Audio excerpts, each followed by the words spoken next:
It is 5:30. I will call this meeting to order. Roll call, please. Councilmember Meister, Present. Councilmember Beltran, Present. Vice Mayor Carrillo, Present. Mayor Flores. Present. We'll go into oral communications. This is the opportunity to address the City Council on any matter scheduled for closed session. Unless additional time is authorized by the council, all commentary shall be limited to 3 minutes. We have no one in council chambers. Do we have anyone on virtually? No, Your Honor. Thank you. We'll now move on to City Council closed session items. Thank you, Your Honor. There are two items before the council in closed session this evening. The first, pursuant to Government Code Section 54956.9, subsection D, subsection 3, council legal counsel anticipated litigation, significant exposure to litigation, 3 cases in which facts are not yet known to potential plaintiffs. And item number 2, Government Code Section 54956.9, subsection D, subsection 4, council legal counsel anticipated litigation, initiation of litigation, 3 cases. Staff's report. Thank you. It is 5:31. We will now go into closed session.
It is 6:39. We will reconvene open session and report on reportable action taken in closed session. Nothing to report, Mayor.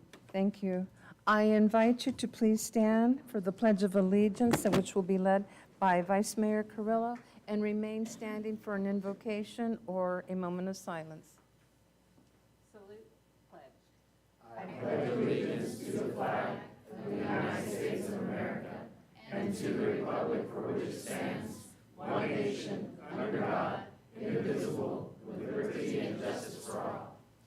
Is there anyone that would like to come forth and lead an invocation? Shall we pray? Heavenly Father, thank you so much for this great day. Be with us this evening. And I invite the Spirit in here to help us to make good decisions for our city, to help us to celebrate the good things that are going on in our city, and help us to overcome. Lord, be with us as we sincerely weigh the options we have this evening on homeless and transient populations, that we may be compassionate, and let us be sincerely compassionate and have clarity around compassion for one another and for each other, always. In Jesus' name, amen. Is there anyone else that would like to come forth for an invocation? You may be seated.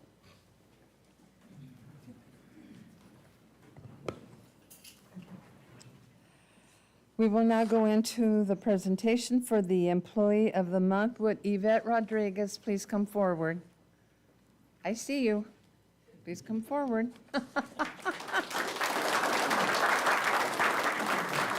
Yvette is the Employee of the Month from the Fire Department.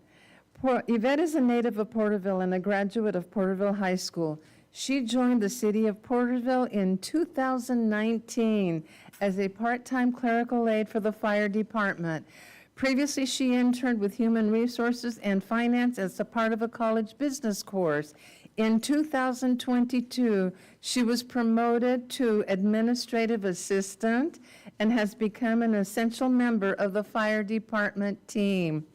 Yvette excels at her job and requires minimal supervision. Her duties include processing department time cards, billing, invoices, personnel paperwork, and daily front counter clerical work. She is instrumental in securing reimbursement for the strike team deployments and has been cross-trained to assist in the fire prevention division. She recently obtained certification as a public notary. Yvette enjoys working on tasks that allow department members to focus on their jobs. Outside of work, she enjoys pursuing her hobbies of chasing sunsets, traveling, and hiking in new places. Please join me in congratulating Yvette.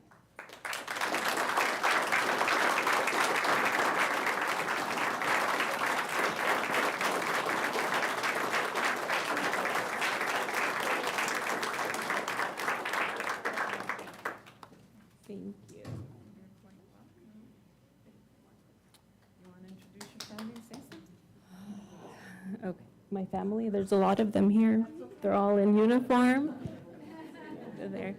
But I brought my husband's here, my daughter Elena, and my son Adrian, and my mom.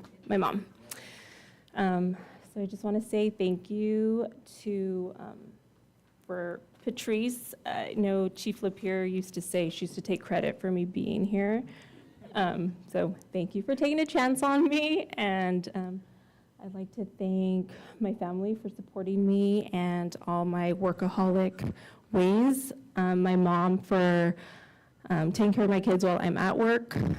Because of that, I can focus a lot of my energy on my work. I also like to thank all of the department members. They take such good care of me. I'm so blessed and lucky to work with such amazing people. Chief Cogburn, thank you for always supporting me. Clayton, me and Clayton worked closely at the beginning of me being here.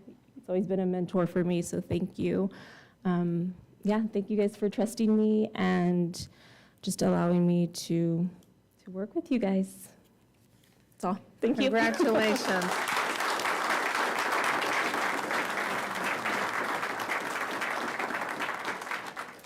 We will now move on to the outstanding business recognition. Thank you, Your Honor. If I could have representatives from Hergensheimer's Donut Factory, please stand up.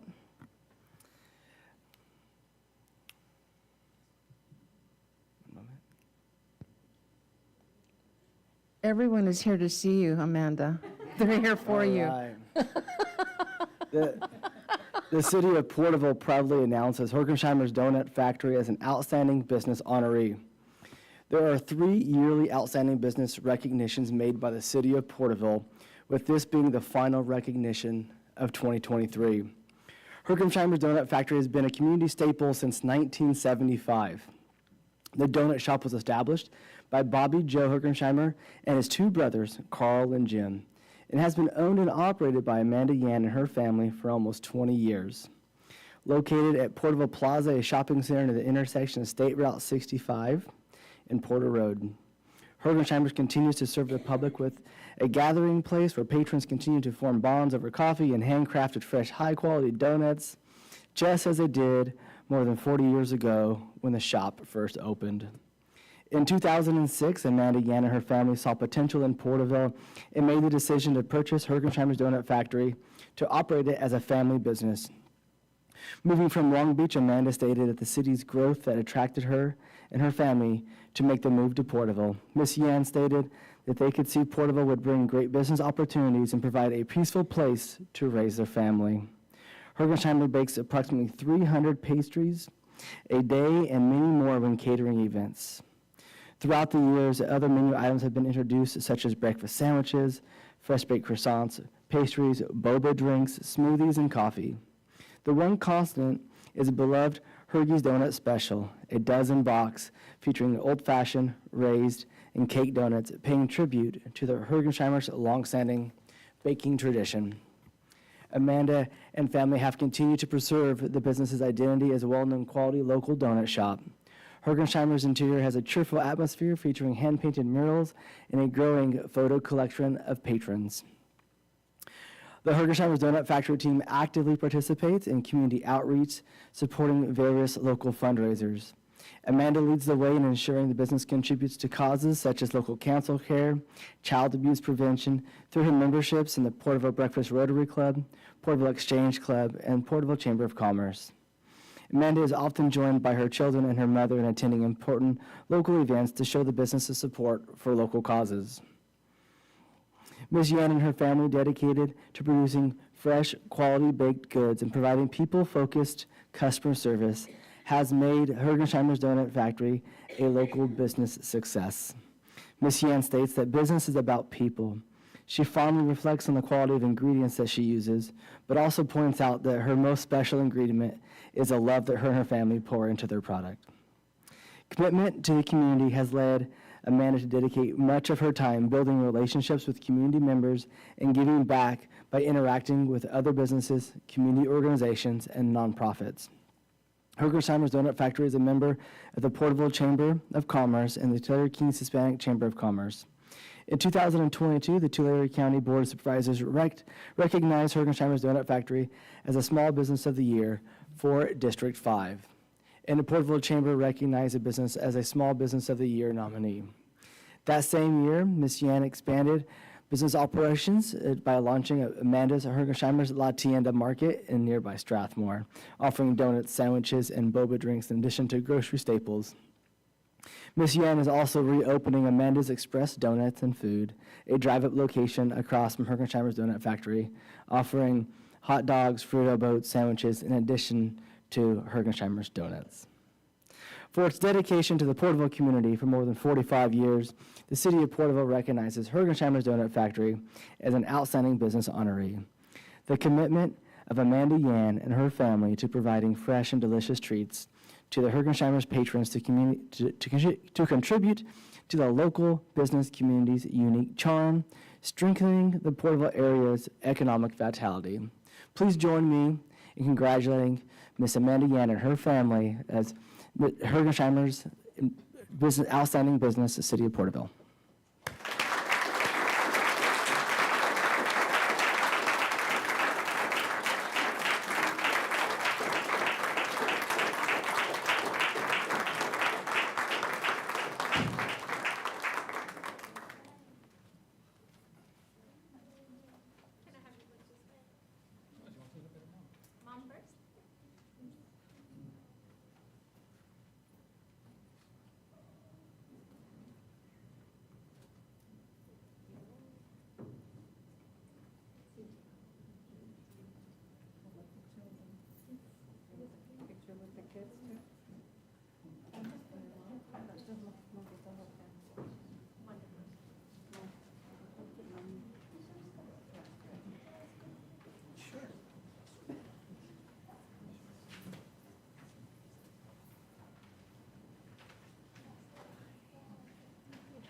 a lot, just in case.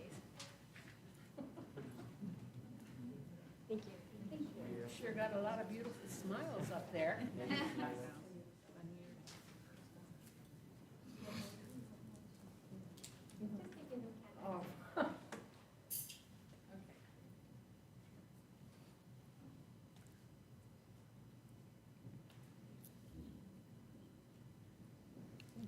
Good evening, everyone. How are you? I'm going to start with a few questions. I hope you don't mind. It's pretty simple. So please raise your hand if you have been in Hergesheimer's Donut Factory before. Ooh, thank you so much. And to those of you that never been in there, you're missing out. Please stop by and visit us. Please do. Okay, dear. So the next questions, please raise your hand if you like donuts. Thank you. You all make my evening. Last questions. Please raise your hand if you love Miss Amanda. Well, I'm glad that I made you all laugh. So first and foremost, I would like to thank God. Thank you, God, for everything. I would like to thank my precious, beautiful mama. Thank you, Mama, for everything. For your hard work, for your dedications, for your wonderful mentor. Thank you so much. I love you so much. To my wonderful, amazing children, my son and my daughter, thank you for your understanding. Thank you for your tremendous support. Mommy, love you both so much. Thank you to our amazing city manager, Mr. John Lawless, and his team for all that you do for our community. Thank you. And to our Mayor, Martha Flores, and City Council, thank you. To our Porterville Chamber, thank you. And to Porterville Exchange Club, I see some of the members here in the room. Thank you so much for taking the time for being here. To Porterville Breakfast Rotary Club, thank you. But last, certainly not the least, I would like to thank our beloved community, Porterville community, and our beloved customer and supporter for your love, your loyalty. We truly appreciate your continuing support. Thank you and have a good evening. Congratulations once again.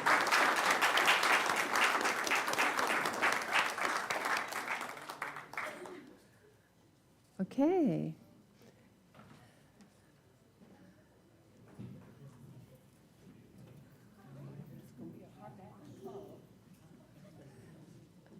We were expecting donuts. With all of that being said, we thought maybe there would be some donuts in the house. Oh, well, we will move on to the next. Will we be having a presentation on the HOPE grant? Okay. Yes, Your Honor. Yes, Your Honor. I believe Valerie's on.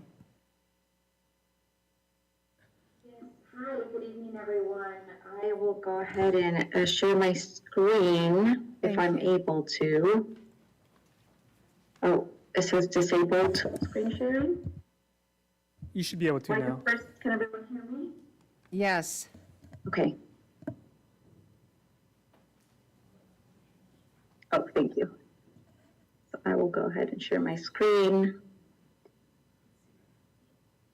I'm nervous that the presentation is on a big screen, so as fast as I can get my face off of the off of the share, I'll do that. But thank you everyone. Thank you to the City Council for the opportunity to present during this evening's meeting. My name is Valerie Thorson. I'm the Deputy Director of the San Joaquin Valley Regional Office at CalSTART. I'm very excited to present the work that we did for the Porterville Hope project. The HOPE grant was offered by the Federal Transit Administration, and so it was awarded to Porterville's transit department and really focused on increased mobility for the citizens of Porterville.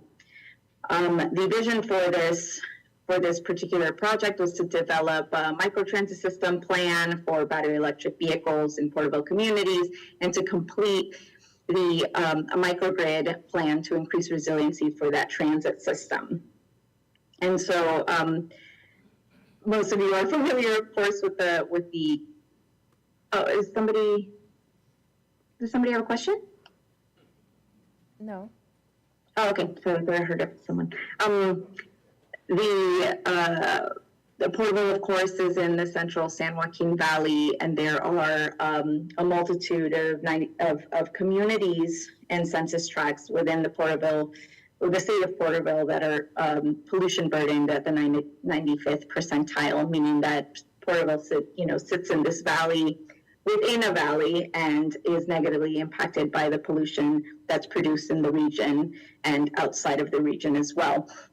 As you all know, there is a powerful agricultural labor force, crops that include almonds, walnuts, pistachios, and so the focus of the project, as I mentioned, was for the transit assets, as in the heavy-duty transit buses, the chargers, and of course the microtransit, existing microtransit fleet, the on-demand transport fleet that actually picks up folks with on-demand services rather than, call-ahead services. So the goal for the fleet is to convert the entire bus transit fleet by 2024. And along with that goal, the Porterville Transit has made huge strides in converting their fleet, and with the inclusion of this mobility as a service pilot that involved the transport fleet as well. So as a small city, Porterville has really been on the forefront and a first mover for a transition into zero emission. This particular project, we had multiple teams and multiple stakeholders as well. VIA, which is a mobility provider, did the first part of the grant, which was to review the existing transit options, do a service analysis, and understand how the microtransit and the transit vehicles were operating, if they were servicing folks, and that it also involved, in collaboration with CalSTART, a community engagement effort where we talked to various stakeholders to understand what those needs were. And then CalSTART, my organization, came in and did the design for the microgrid itself on the transit property. The stakeholder engagement involves some really interesting insights from folks at the Tulare County Office of Education, the Kiwanis Group, Sierra View Medical Center. We talked to private entities as well, like Foster Farms and a couple citrus companies as well, and really understanding what the mobility needs were from those stakeholders, including considerations for students and their needs after school if they're not able to be picked up, or if they are not currently being serviced by the Porterville Unified School District. Some of the preferences for farm workers as well, understanding if they're working at a plant or on site, what does that look like, and what are those mobility needs. And so we captured a good amount of stakeholder engagement that VIA then took and provided some mobility recommendations. I won't go too much into this slide because VIA did present to the City Council last year their recommendations and their path forward for increasing mobility.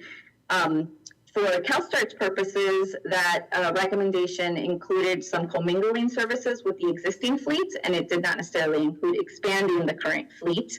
And so our design was based off of the fleet as it is. CalStart designed two behind-the-meter operating model microgrids. And so what that means is behind the meter means that the city will end up having control over the microgrid. And so if you were front of the meter, that essentially means that the utility has the ability to turn off or on, the microgrid based off of the need for the city. But this is the opportunity, the behind the meter allows the city to be able to operate that microgrid independent of the grid. And for those of you not familiar with microgrids, microgrids involve using solar assets to capture energy and coupled with an energy storage. And so that energy storage is able to essentially store energy, for lack of a better explanation. And that system works with the grid to kick on if there is some sort of public shutdown or public power shutoff. And that allows transit to continue its operations, and which was the entire goal, transit to be able to continue providing services to the community, even if there is some sort of power shutdown. And so the design involved two different systems within the Porterville bus depot that's adjacent to the wastewater treatment plant. This microgrid design focused on 10 high heavy-duty buses, 12 microtransit vans, and we also included, in case of future planning, 14 refuse trucks as well. And so that included a 4,700 kilowatt hour battery, a generator that's 460 kilowatts. So that's the power that is being provided to the microgrid, and then 1.5 megawatts of power provided by the solar panels. So that's the capacity of the solar panels at both of those sites. And that this system provides a 75% load for 24 hours. There are some regulatory considerations for this design that we are providing the city of Porterville for transit. That includes discussing with Southern California Edison the implementation of the microgrid. That would involve basically an exception to a certain rule 18 that exists right now. Not rule 18, to a policy that is set by Southern California Edison.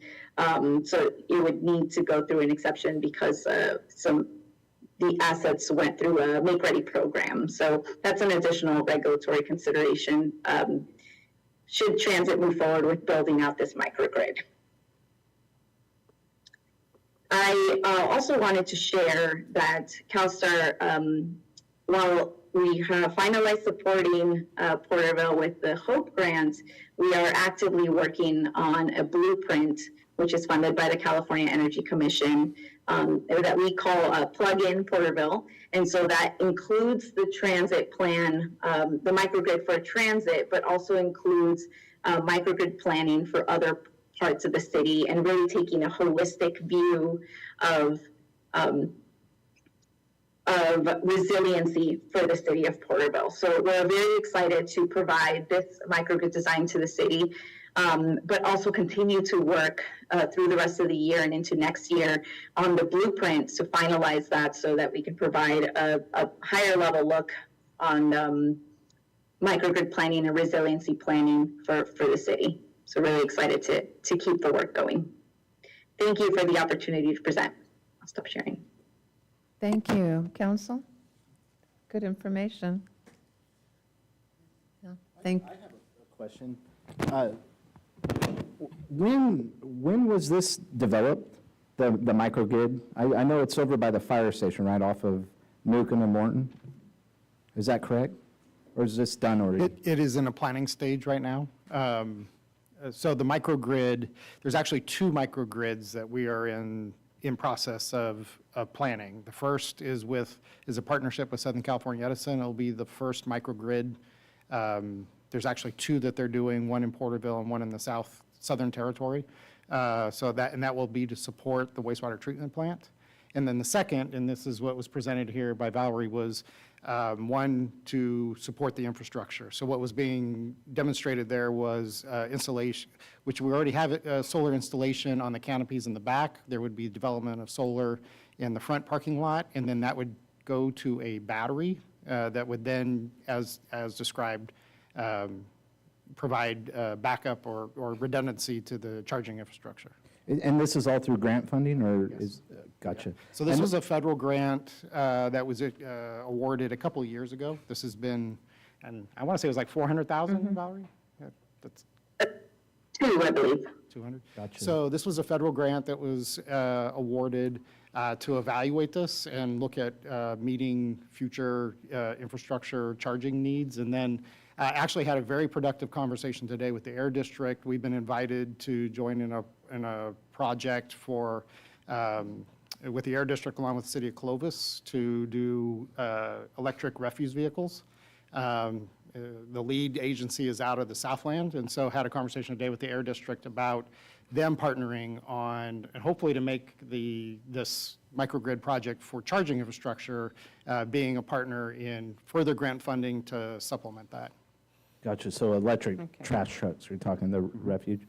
Yes, so there's a Gotcha. number of they call them technology participants. So I guess Volvo is involved, as is Mac, who are entering the space.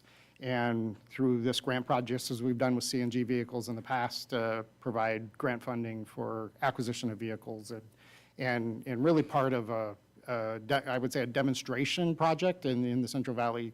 Porterville and Clovis are the two that have been invited to participate. Thank you, John, that was a lot of great information. Valerie, you had a question? I see the hand being raised. Yeah, I also wanted to add, and I missed a slide on this, as part of this study, we also supported the wastewater treatment plant with understanding, or with a feasibility study in the case that the gas produced by the wastewater treatment plant, if we wanted to route it and capture it and essentially convert it to hydrogen as an additional fuel source, that was provided within this study as well. So I just wanted to make a note that that's in that project. Thank you. Very nice, thank you. Here's a question for you, Valerie, and you might not have the answer. What is the life expectancy on the backup batteries? So it depends on how you move forward with the project. And so if you were to go through some sort of power purchase agreement, and that would be it could be like a 20 to 30-year contract, those batteries would be replaced in that time period. And so you wouldn't have to be concerned about battery degradation. For that particular battery, that I can probably look into it, but it really depends on its usage, what that degradation could look like over time. Gotcha, and so Okay. that wouldn't be funded by grant funding, that would come out of the city's general funds, or? it's No, still- actually, there are opportunities grant to, funding? sorry? No, John's answering the question for me, or for Okay. you. Thank you, Valerie, that's all I have. Thank you very much, Valerie, for the information. It's appreciated. Okay. Thank you. We will now move on to oral communications. This is the opportunity to address the council on any matter of interest, whether on the agenda or not. Please address all items not scheduled for public hearing at this time. Unless additional time is authorized by the council, all commentary shall be limited to 3 minutes. You will be asked to state your name and address for the record. The 3-minute per speaker time period will be adhered to so that city council in an orderly fashion can continue to proceed with its decision-making responsibilities this evening. Is there anyone that would like to come forth under oral communications? Please do so now.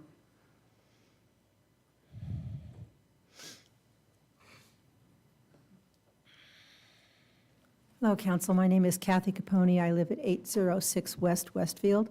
I have 3 topics I want to quickly address. One of them is the closing of the Tule River corridor for flood purposes. We had good reason to do that during the spring of this year.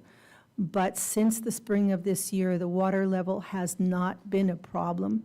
There have been repairs to the embankments in some areas, but I believe through the city of Porterville, as far as I know, all the improvements have been made. Having the river corridor closed is limiting some recreational and civic opportunities within Porterville. We have Tule River Parkway Association, in conjunction with other nonprofits and the city of Porterville, has had 5K runs along the Tule River Parkway. Because of the closure of the river corridor, we can no longer do that until the corridor is reopened. We also have an issue with doing any kind of civic activity or such as the Arbor Day project. The Arbor Day project this last spring in April had to be moved from the immediate river corridor area to an area along the parkway, but away from the river corridor. We would like to do, and we're working together with this Parks and Leisure Department, to do a planting this coming April between Indiana and Chess Terrace. So, and that would not be, as far as the City Parks and Leisure Department is concerned, that would not be possible while the river corridor is closed, because the area from the curb to the river is closed. Even that area that is at street level is closed. So I would like you to consider reopening the river corridor, please. Second thing, thank you very much for considering the camping item that you have on the agenda. I've only started to read it, but I understand you're going to be studying it, and thank you very much for that. And if I can be of any assistance in working through that process, community input, anything like that, I'm very open to working along with the city on any consideration of camping, because it impacts the river corridor very highly. Third thing is, I am working on an assessment of all city parks. So currently I am completing a course with AARP, which is called the Planning Academy, California Planning Academy. And as part of that, there's a process to go through to assess public areas and bikeways. And thank you very much. Thank you. I'll be getting back to you. Thank you. Thank you. Is there anyone else that would like to come forward? Please do so. Yes. My name is Walt Orth. I don't know if you need my address or not, but I'm here also to discuss item 10 on your agenda, the camping ordinance. Here's some of the things that I think my wife helping me with to help the community members to have input on the proposed local regulations. The samples that I've read indicates that the city manager is to make the rules and regulations with, and I think some of the community members need to help on the planning of that. We're talking about the wildfire risk to neighborhoods, as well as resource costs for the ongoing fires on the Tule River, not to mention the safety of our local firemen, police, sheriff, and all other first responders. We've heard different things. There's booby traps being set up on the Tule River that affects the firemen and police and everybody else. Trespassing, destruction of private property. We all know what's going on. That needs to stop. And what are the property owner's rights? Community safety. The armory, I understand the city has received that. And I know, I don't remember the exact number you're allowing to come in there at night. The one thing I did think that you're making them vacate the premises at like 8 o'clock in the morning if they spent the night there. I'm saying with wintertime coming up, possibly giving them a little bit more time before you're going to put them out on the street, if it's going to get cold, so they can use it as a heating center also. That, I don't know much about your other center where they're receiving food at yet. It's not far from the Armory. But anyway, I just want to say I think the community needs to be involved in your planning on that. If you could put a small group of city people together so we can discuss what we want as a community to help plan which direction we want to go. So I appreciate your time and thank you very much. Thank you, Mr. Orr. Is there someone else that would like to come forward? Please do so.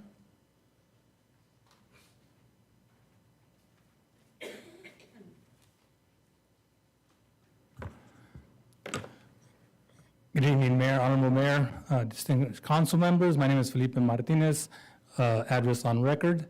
I just want to come up here, just want to share something to freshman council members or elected positions. Anytime you're elected position in your freshman year is a learning curve.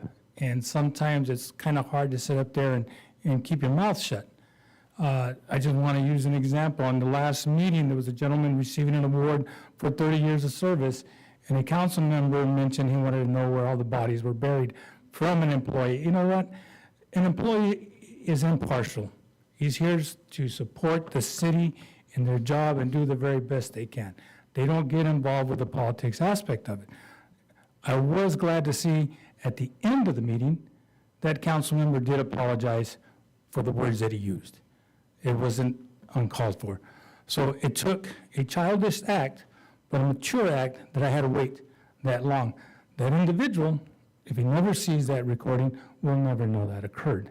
So hopefully the council member will reach out and apologize to that employee, which is, the second thing is, for over a year or more so, I hear council members use the All-American status in the city of Porterville.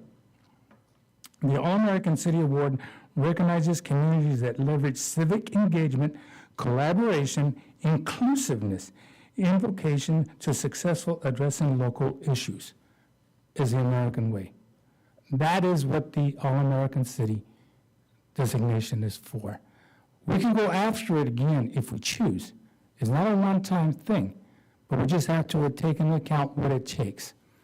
The last piece I wanted to share, because it all kind of just slides together, a group came in here about a mud run, motorcycle run, and they were asking for certain things. Well, a little bit of history. Those family members that were here, there used to be a picture out here from that All-American City contribution, and it was a small mariachi academy. Those people that came to speak to for you, they were part of that group. So they were invested in the All-America City when it started.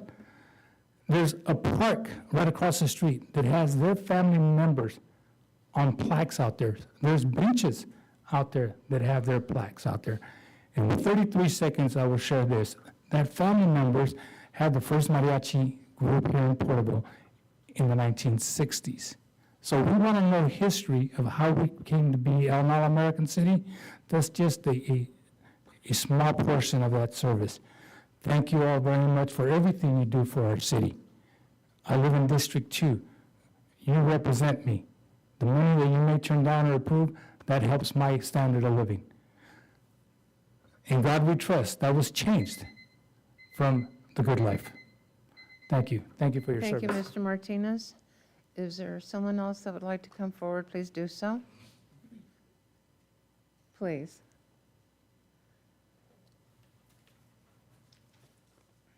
Good evening. I'm Bob Atchley. I'm a member of the American Legion Post 20 and American Legion Riders Chapter 20 here in Porterville. Tonight we have a matter, number 11, that I would like you to take great consideration in your thoughts on this and approving it. Today, we are going to be celebrating our 105th Veterans Day Parade. That parade started back on Armistice Day when World War I was brought to a close. Members of this community came out, went out on Main Street, and cheered, honked horns, knowing that some of their loved members will be coming back home.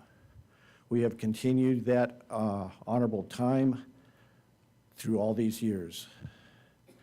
And in doing so, I would like to see us show how proud Porterville is of the veterans and extend that out to the community, the county, and the state. We are known for having the longest running Veterans Day Parade this side of the Mississippi.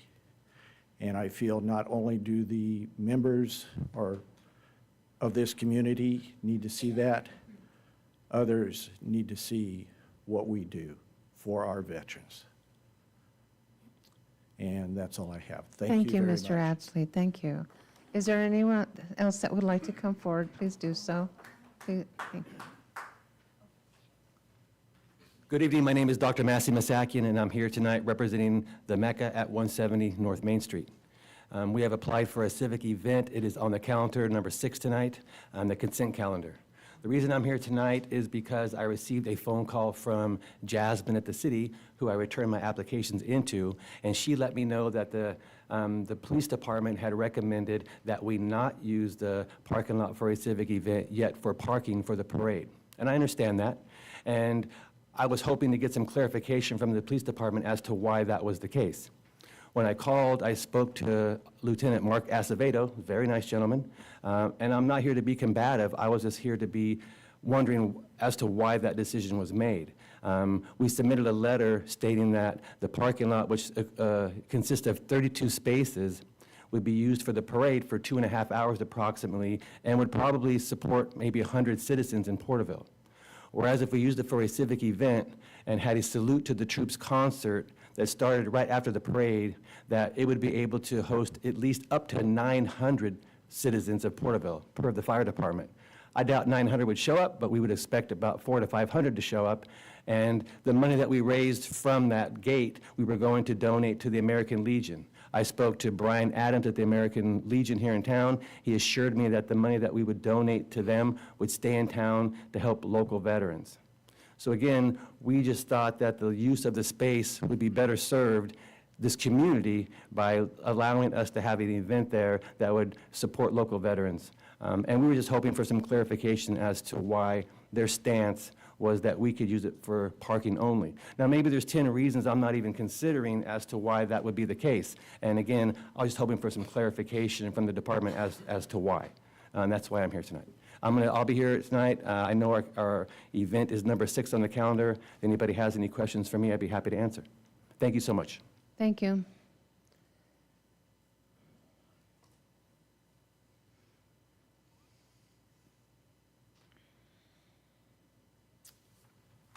Gail Nichols, Road 216. I'm here to support the medium sponsorship for the Veterans Day Parade. It would give a face to Porterville throughout the state, the valley, and the community. It shows that since it's the longest parade that's in existence, and it shows that we have community, we have pride in our veterans, past and present, and that would be it's a good history lesson for the children, which they don't get in school anymore, and it brings the community out. It helps the businesses here in town. So I think with the media, it would show that we have a great community here and put a face on Porterville, a real positive light. Thank you. Thank you, Gail. Is there anyone else that would like to come forward? Please do so.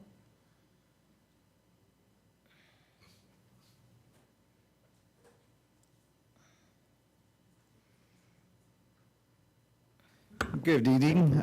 Josh Flowers, address on record. I think I'm here as well on a couple of issues. topic 10 here regarding your local regulations. I just want to kind of bring things back to the beginning if we could, from how towns actually build out. At the beginning, we're really small and we don't have a lot of resources. And what happens is as a lot of volunteers get together and we wear multiple hats, and then as the community grows, we've realized we could fund that through taxes, right? And then we say, hey, we want more of a specialized position for that to take care of things. So one of the things I want to bring forth is we do have a homeless issue, and it is on a rise. And what I want to challenge the body here is, I'm going to ask is, where does law and order hold up on this? Because you have local ordinances, and are we actually following through with them?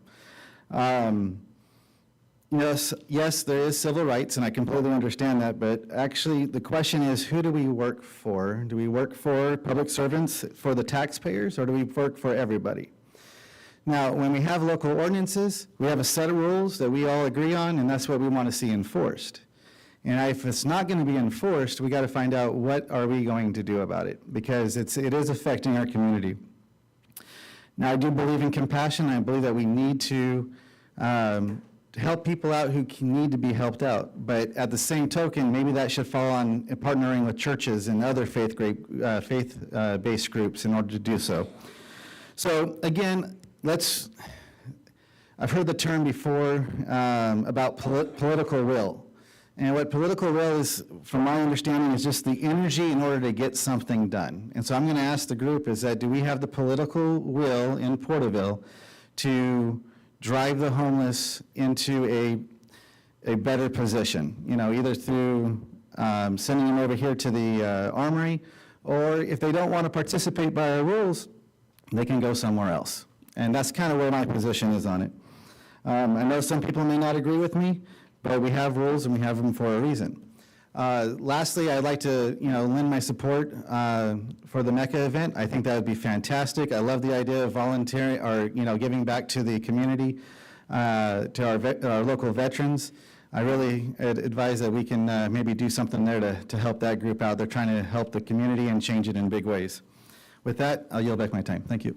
Thank you, Mr. Flowers. Is there someone else that would like to come forward?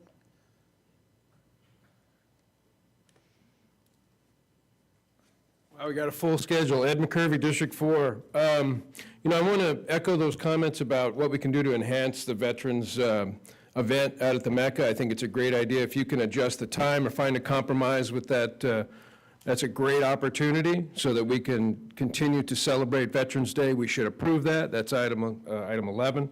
We definitely need to approve that. It's a long-standing tradition. A lot of veterans in this city and we have these signs all around. Let's do the right thing. There's a saying about rights. To be a right has to lead to like advantage to every other. It's called equal rights. It's in that Declaration of Independence on the wall. That means that nobody is better than anybody else, and everybody is to be held to the same laws. We have laws on the books that aren't being enforced with the homeless populations, and we need to define this problem so that we can continue to make steady progress. We made animal shelters a high priority, and we spent millions. Let's make human shelters a priority and spend some money on it, and be compassionate and suffer with. But we have to have data. We need to know what we're dealing with so that we can solve the problem. And these small ordinances that we're going to do move us in that direction, but a shopping cart policy, there's already an ordinance for shopping carts. It's called theft. So we need to enforce the laws on the books equally, because to be a right needs to be a right for everyone. That means the homeless doesn't have a right not to follow the law, and I don't have a right not to follow the law, so why do we give them special treatment? That's a sin of partiality.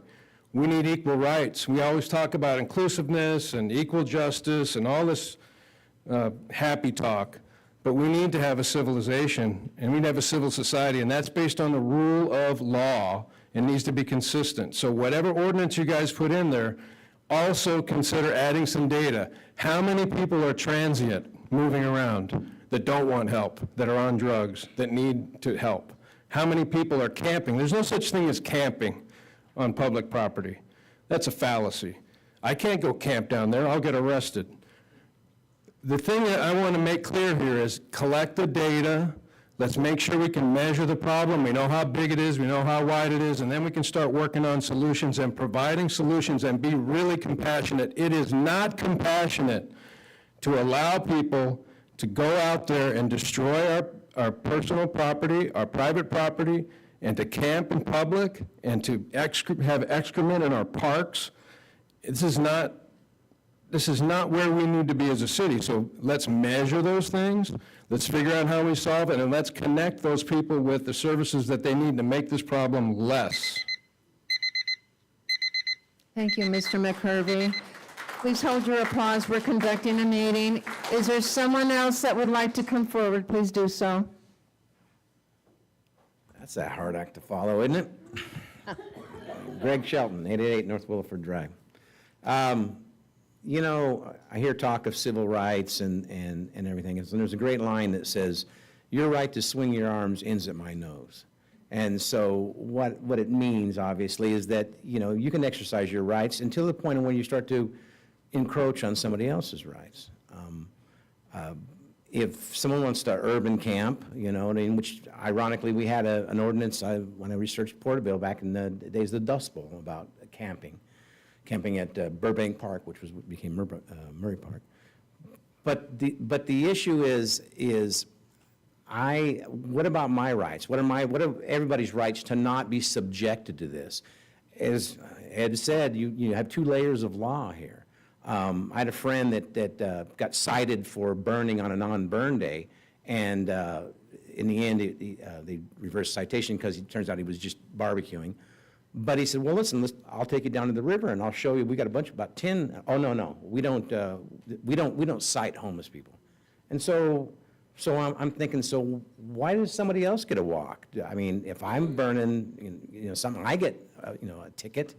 And this two-tiered, we want to be compassionate, and we're saying, well, geez, we're gonna give them a hand, but we found that compassion, it lends itself to not everybody, but it lends itself to people that exploit it. That's how we got smash and grab burglaries, you know, hey, we'll just drop this over here so these poor guys, you know, and then, but the other people take advantage of it. Now I haven't read the ordinance, I just heard about it today, and I just glanced at a little bit of it, but it said something about 25 feet to critical infrastructure, and I remember thinking, well, isn't all infrastructure critical? I mean, if it wasn't, why would we need to put it in? So, you know, and I just think 25 feet, well, 25 feet to critical infrastructure, I can still smell the open air toilets from 25 feet. For God's sake, make it farther than that. So we have rules about a radius, you know, for protection for critical, you know, issues. And when I was applying for the cannabis license, it was 500 foot to any state licensed daycare or a school. And I think to myself, but it's only 25 foot to critical infrastructure for a homeless camp? It seems like if we were really concerned, that would be more critical than whether or not a highly regulated store would be. But anyway, so when you do it, you know, we don't want to be mean, but let's be realistic about what's happening. Thank you. Thank you, Mr. Shelton. Thank you very much. Is there someone else that would like to come forward? Please do so. Do we have anyone on virtually? Yes, Your Honor, let me. Please let that person in.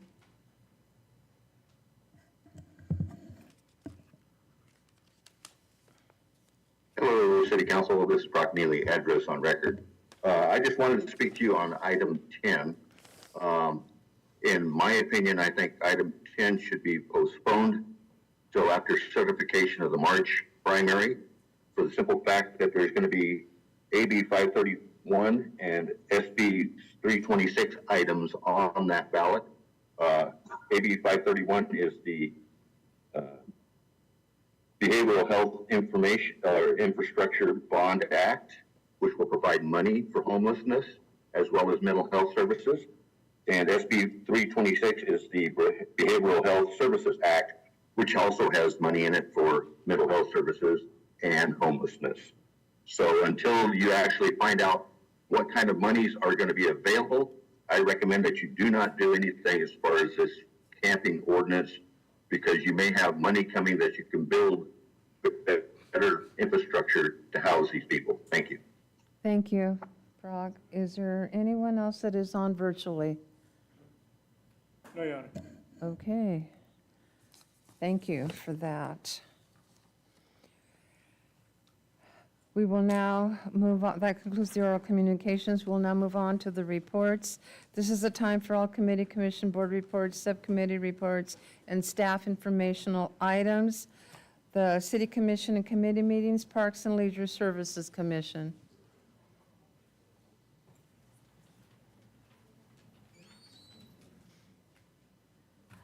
Good evening, Mayor and members of the council. I am Parks and Leisure Services Commissioner Janet Uresti with our commission report. Parks staff have been busy pruning the 180 palms at Murray Park. This is before, and this is before, still. And this is after. Okay. Yay! Oh, okay. Okay. The Pioneer Days and Rib Cook-Off Salad House fundraiser had a great turnout Saturday at the sports complex. The pageant, Rib Cook-Off reenactment, and other activities all went very well. As for youth sports, fall soccer is down to its final 2 weekends at the sports complex. Youth basketball practices will begin in a few weeks. The public has until October 23rd to register for the 4th annual Halloween Home Decorating Contest. Prizes will be awarded to the top 3 homes, plus the People's Choice Award. Last year, more than 7,000 viewed our map of the contestant locations. Registration is underway for the annual Veterans Day Parade. Young and old alike are welcome to participate in the 5K run, the 5K walk, or 10K run. The race begins at 7:30 a.m. in front of the City Hall and concludes just prior to the Veterans Day Parade. Finally, it takes many volunteers to make all of these events go well. Anyone interested in learning more about volunteer opportunities is encouraged to visit the Parks and Leisure Services page on the city website. This concludes the report. Thank you for your time. Thank you very much. Interesting. That's good. The next one is the library and literacy. Just like a weed, I'm always here. I have a lot to say this time. Vicki she participated in a design institute that was held in Hayward, where they were looking at libraries which were modernized and some which started from the ground up. So of course, we as a commission asked her to take lots of pictures. And by God, she did just exactly what we said. And a lot of really good things that we saw, things we definitely didn't want in our libraries. There was one that I called sterile and somebody else called it looked like a prison. That one, we don't want that. We want the ones that were so welcoming, and there were. But a couple of interesting things. The Newark Library, which was in Alameda County system, did the thing that they had 25,000 square feet and cost $20 million to build. The space included a library and all that. But the one that got me, the second tour, the building was 58,000 square feet for a library. Oh, and it only cost $60 million. We're not asking for that. Of course, I'd love it if we did it, but reality has to set in sometimes. But Vicki did a really excellent job of bringing us pictures of things that were possible and practical, and that was what we really appreciated. Our staff is good. No, our staff is better than good. They're excellent, and they always get a lot done with what they have. And I've been saying that since before I was a commissioner. But the highlights from September are the virtual story times, which is every Tuesday morning and via Facebook, had 985 English story time viewers and 1,053 Spanish story time viewers for a total of 2,038. That's a good number. That's a darn good number. The Adult Book Club read the book called Secrets to the Grave by Tammy Hogue, and they had 8 members. And it's a rotating Saturday at 2 p.m. Bilingual story time every Thursday morning at 10 a.m., and that's educational enrichment programs for toddlers and preschool-age kids to help them in English and Spanish and you know, help them with their skills to get them ready to go to school, to provide that special impetus that they need. And they had 84 participants. Family literacy services, which are every Thursday at 5:30, they learn reading books, skills for the families, and the families receive a book. There were 65 participants. Bring your own game day, 66. The Young Adult Book Club, which is, I hadn't realized there really was, is for 16 to 1824. September book was They Both Die at the End, and they had 3 members, which is new. The 1,000 Books Before Kindergarten Challenge. Now, do you guys know what that is? That's where they want the parents to work with the kids before kindergarten, help them with books. They want 1,000 books read to the kids. What does 1,000 books do to kids? It really encourages them to want to learn to read. And so that's they had 12 kids who signed up for that. September was National Library Card Sign-Up, and we had 254 new people. There were 49, and patrons received prizes for signing up. Existing patrons and new library card holders were able to take part in, there was something called a savings competition. 49 entries in the savings competition, and it was ways to save money. You know, prices nowadays, go to the grocery store. You need to learn how to really work with your budget. And Sharon Sylvie won by saving $942. The rest of the participants through that program managed to save $6,257.71. That is something I think we need to teach more people, because we can be frivolous so easy, just accidentally almost. I know I can. I mean, so I figure I'm human too, so, you know, this is something to think about. Staff had several various craft programs through September, and they had 45 participants. September the 1st, Eagle Mountain Casino and Tule River Indian Health Center had an informational booth where they promoted service flyers, and they had, where we promoted our things, there were 255 participants. September 13th, the Porterville College representative had an informational table where they provided information for people with and they assisted with applications, registrations, and provided general information. And our staff was there. September 20th, staff conducted a special story time at the First Baptist Preschool Children and Parents, 26 participants. Now, the next one was September 30th, Family Literacy Day. You all know what that is. We have it every year. They do a fantastic job. It was in Solid Park from 10 to 2. We had our information booth there, and they gave out a lot of things. But here's what I want to show you. I'm not going to read you all this. This is all of the participants in this. This shows community involvement. This shows what Porterville is. And I don't know about you, but I'm proud of Porterville, and I'm proud of our library, and I hope you are too. And you're going to be helping us fill an empty space. Thank you. And I'm going to go home and sit in my chair, have a glass of wine, and watch you on YouTube. Thank you, Edith, for your report. Okay. Do we have anyone here from the Arts Commission? No report? Okay. No one here from Animal Control? Youth Commission, no. to talk? No.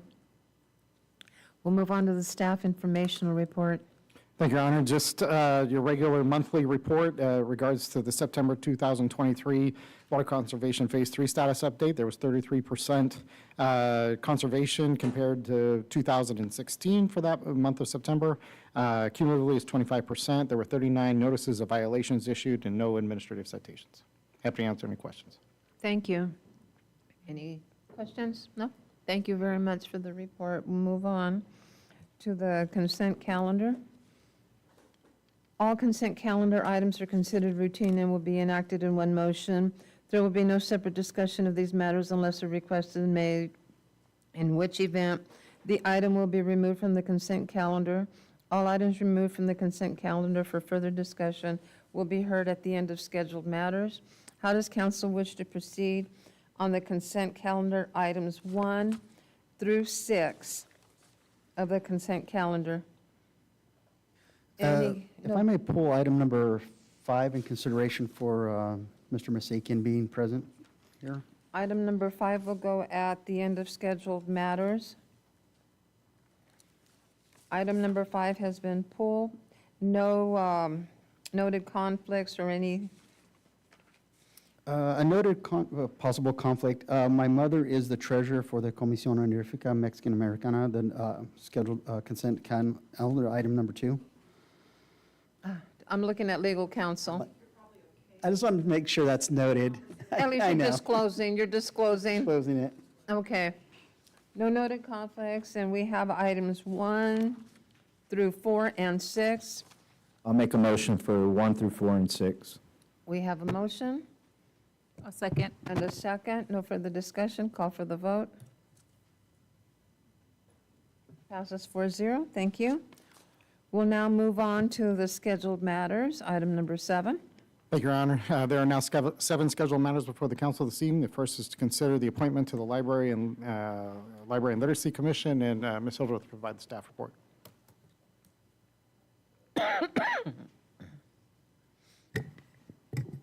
Thank you, Mr. Lawless, Mayor, members of council. On September 14th, Commissioner Patience Christensen tendered her resignation from the Library and Literacy Commission, thereby creating a vacancy with a term set to expire on October 24th. Staff has since advertised that vacancy and solicited applications from interested individuals. One request for appointment was received from Irene Ortega, which was provided in the council's packets. Staff has confirmed that the applicant does reside within the city limits and therefore does meet the eligibility requirements. With that, the staff's recommendation is that the City Council consider the appointment of Irene Ortega to the Library and Literacy Commission for a term set to expire October 24th, 2024. Thank you. I'm available for questions. Thank you. It pleases me to see Irene in the audience. It always says a lot when somebody who applies for one of the commissions, and commissions are hard to fill at times because of volunteers. So it's good to see that you are here. I'm just going to make the motion that we accept the applicant, Irene Ortega. A second. And we have a second. No further discussion. Call for the vote. Passes unanimous, 4-0. Thank you, Irene. All right, we'll move on to the next one, number 8. Thank you, Your Honor. Next item on order is to consider the appointment to the Parks and Leisure Services Commission. And again, Patrice will provide the staff report. Thank you, Mr. Lawless, Mayor, members of council. The Parks and Leisure Services Commission currently has 3 vacancies due to the terms of 3 of its commissioners expiring in October 2023. Those are Tom Fiormonte, Jason Garola, and Arlene Pena. Commissioner Fiormonte has advised that he will no longer be continuing to serve. Commissioners Garola and Pena are seeking reappointment at this time, and their requests for appointment are provided in the council's packet. In addition, Porterville Unified School District directly appoints an ex officio commission seat, which is currently held by Mr. Jason Pommier. Mr. Pommier's term is also expiring, and staff has been advised that he has been reappointed to another 4-year term by the district. So staff will continue to advertise and solicit applications from interested individuals for the remaining vacancy. But with that, staff's recommendation is that the council consider the reappointment of Jason Grola and Arlene Pena to the Parks and Leisure Services Commission to serve 4-year terms set to expire in October 2027, and direct staff to continue to advertise for the remaining vacancy. I'm available for questions. Thank you. So there will only be one vacancy? Correct. Okay, that's the question that I had, okay. I go with the staff recommendation to reappoint the 2 that are willing to stay on, because commissioners are hard to fill. And make comment that Jason Pommier will continue for Porterville Unified School District. That is a motion, I'll second. and we have a second. Any further discussion? If not, call for the vote. Passes 4-0. Thank you. Move on now to item number 9. Your Honor, if I recommend on the next item that we move, take the next item or beyond that, the consideration of potential, the item number 9 was at a request to place on scheduled matters, which typically would go towards the end of the scheduled matters. Okay. But I'm happy to do it at this point if you'd like. This was an item that was voted to be added to the scheduled matters. Oh, Councilmember, You're right, it was a request to we can consider a bring draft. it back. Want to wait till he's back? Yes, Or no, later in the schedule. okay, we'll just do it at the end. Normally, it would actually be number 11. That would be number 11, okay? If it's Number okay. 9 will be number 11, and we'll To move on change to the the order, next if that's one. okay. Yeah, so next item in order would be the consideration of the potential local regulations, if it pleases the council. All right.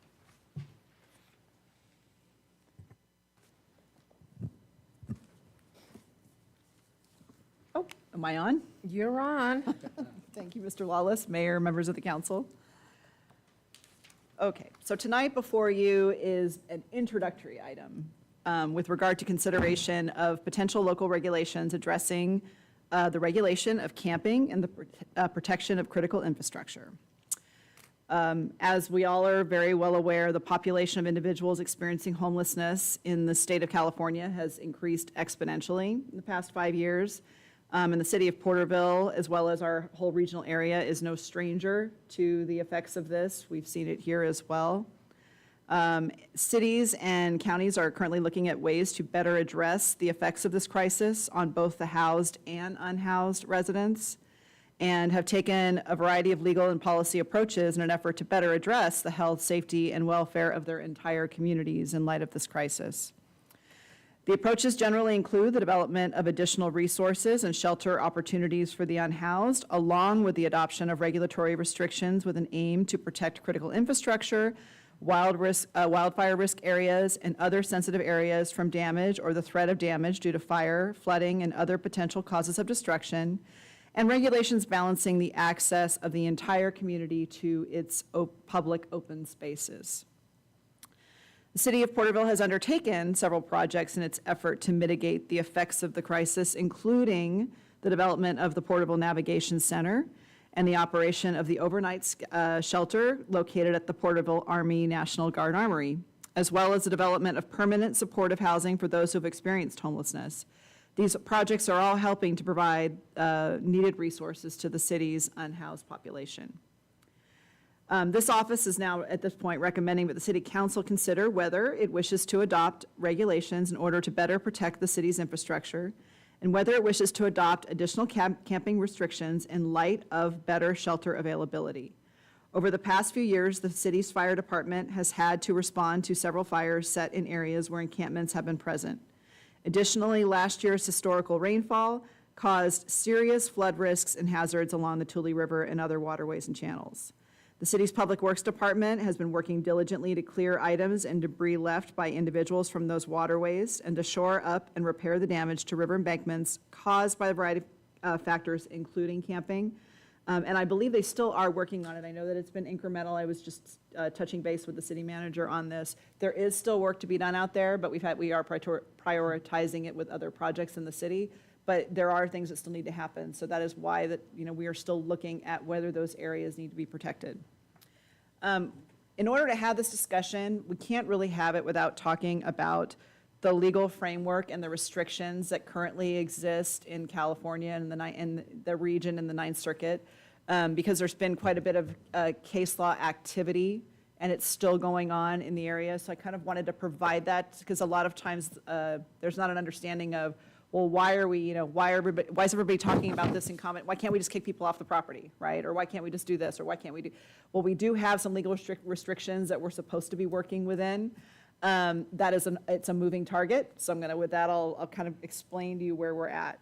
So approximately 5 years ago, the Ninth Circuit Court of Appeals issued its sort of seminal ruling in our region in the decision called Martin versus City of Boise. And actually, it got amended. It started in 2018, got amended in 2019. So it's a little bit of a two-part case. But in that case, the court reviewed two separate city ordinances.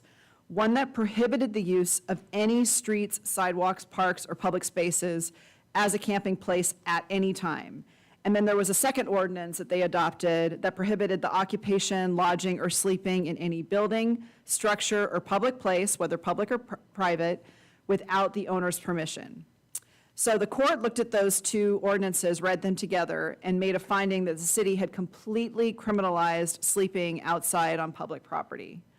The court also found that the city did not, practically speaking, have available sheltering because their current shelters were either at full capacity or there were impracticable rules and regulations and limits that were making them not technically usable for everyone, and that there were also some that had religious mandates, and so they couldn't necessarily consider those as well. So then, with all of that, the court held that the complete criminalization of sleeping on public property throughout the city with no shelter practically available was prohibited, and not only prohibited, it was in violation specifically of the cruel and unusual punishment clause of the 8th Amendment of the Constitution. And they found that because they found that the city was prohibiting actions or conditions that were, quote, universal and unavoidable consequences of being human.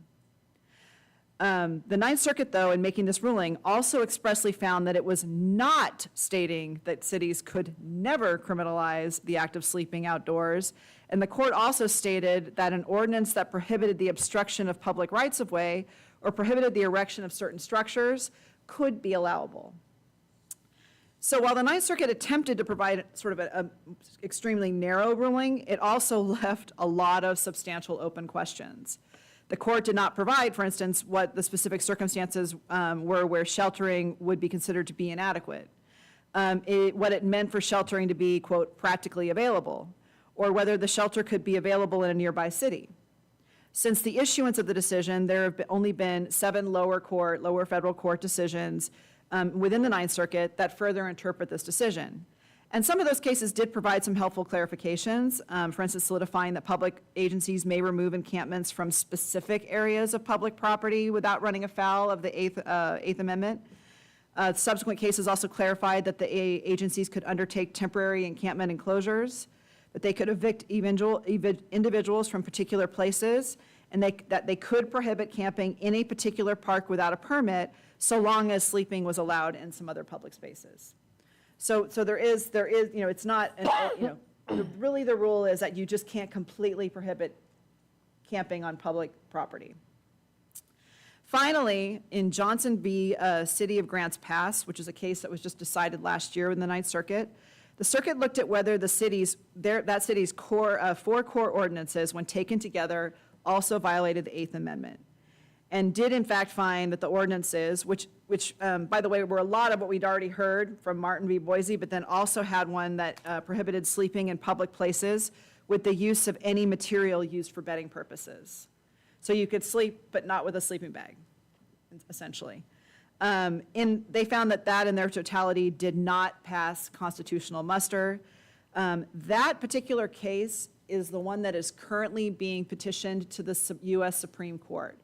And it's being pushed pretty universally by most of the large cities in California for reconsideration, mostly on this very specific holding about the Eighth Amendment. So I just want to make that clear. So I don't know, but I think I've already told some of you, I think the facts in this case are probably weren't the best, but that issue of it being a violation of the Eighth Amendment, because that in Martin v. Boise was kind of an expansion, or viewed as an expansion of what the Eighth Amendment cruel and unusual punishment clause generally covers. So I think that is really the issue that they're trying to get in front of the U.S. Supreme Court, and hopefully we'll know soon whether that happens.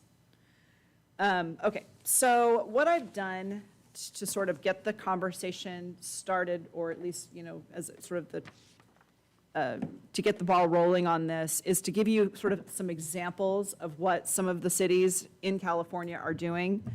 And I was looking, they actually go from the most recently adopted to sort of like the older one that's been adopted. So we'll start with the Atascadero. They actually just had their second reading a couple weeks ago, so this is very, very new, their ordinances. They originally had in place a complete ban on camping on any public land within the city that they had enacted in 2013. And they were being pushed to change that because given that it had legal issues. So they adopted comprehensive revisions that now prohibit camping within 500 feet of government buildings, certain parks, underpasses, and riverbanks. And they actually state those specific things in what's protected within the ordinance itself. So they have a list, so if they were ever to change it, they would need to change it by ordinance. The regulations contain a general prohibition with regard to camping, except as otherwise provided within the ordinance. I mean, they go on to kind of define that. Prior to directing any individual to remove camp facilities, or prior to the city removing those facilities, the city must offer information concerning available housing or shelter and other services that are believed to be relevant to that particular individual.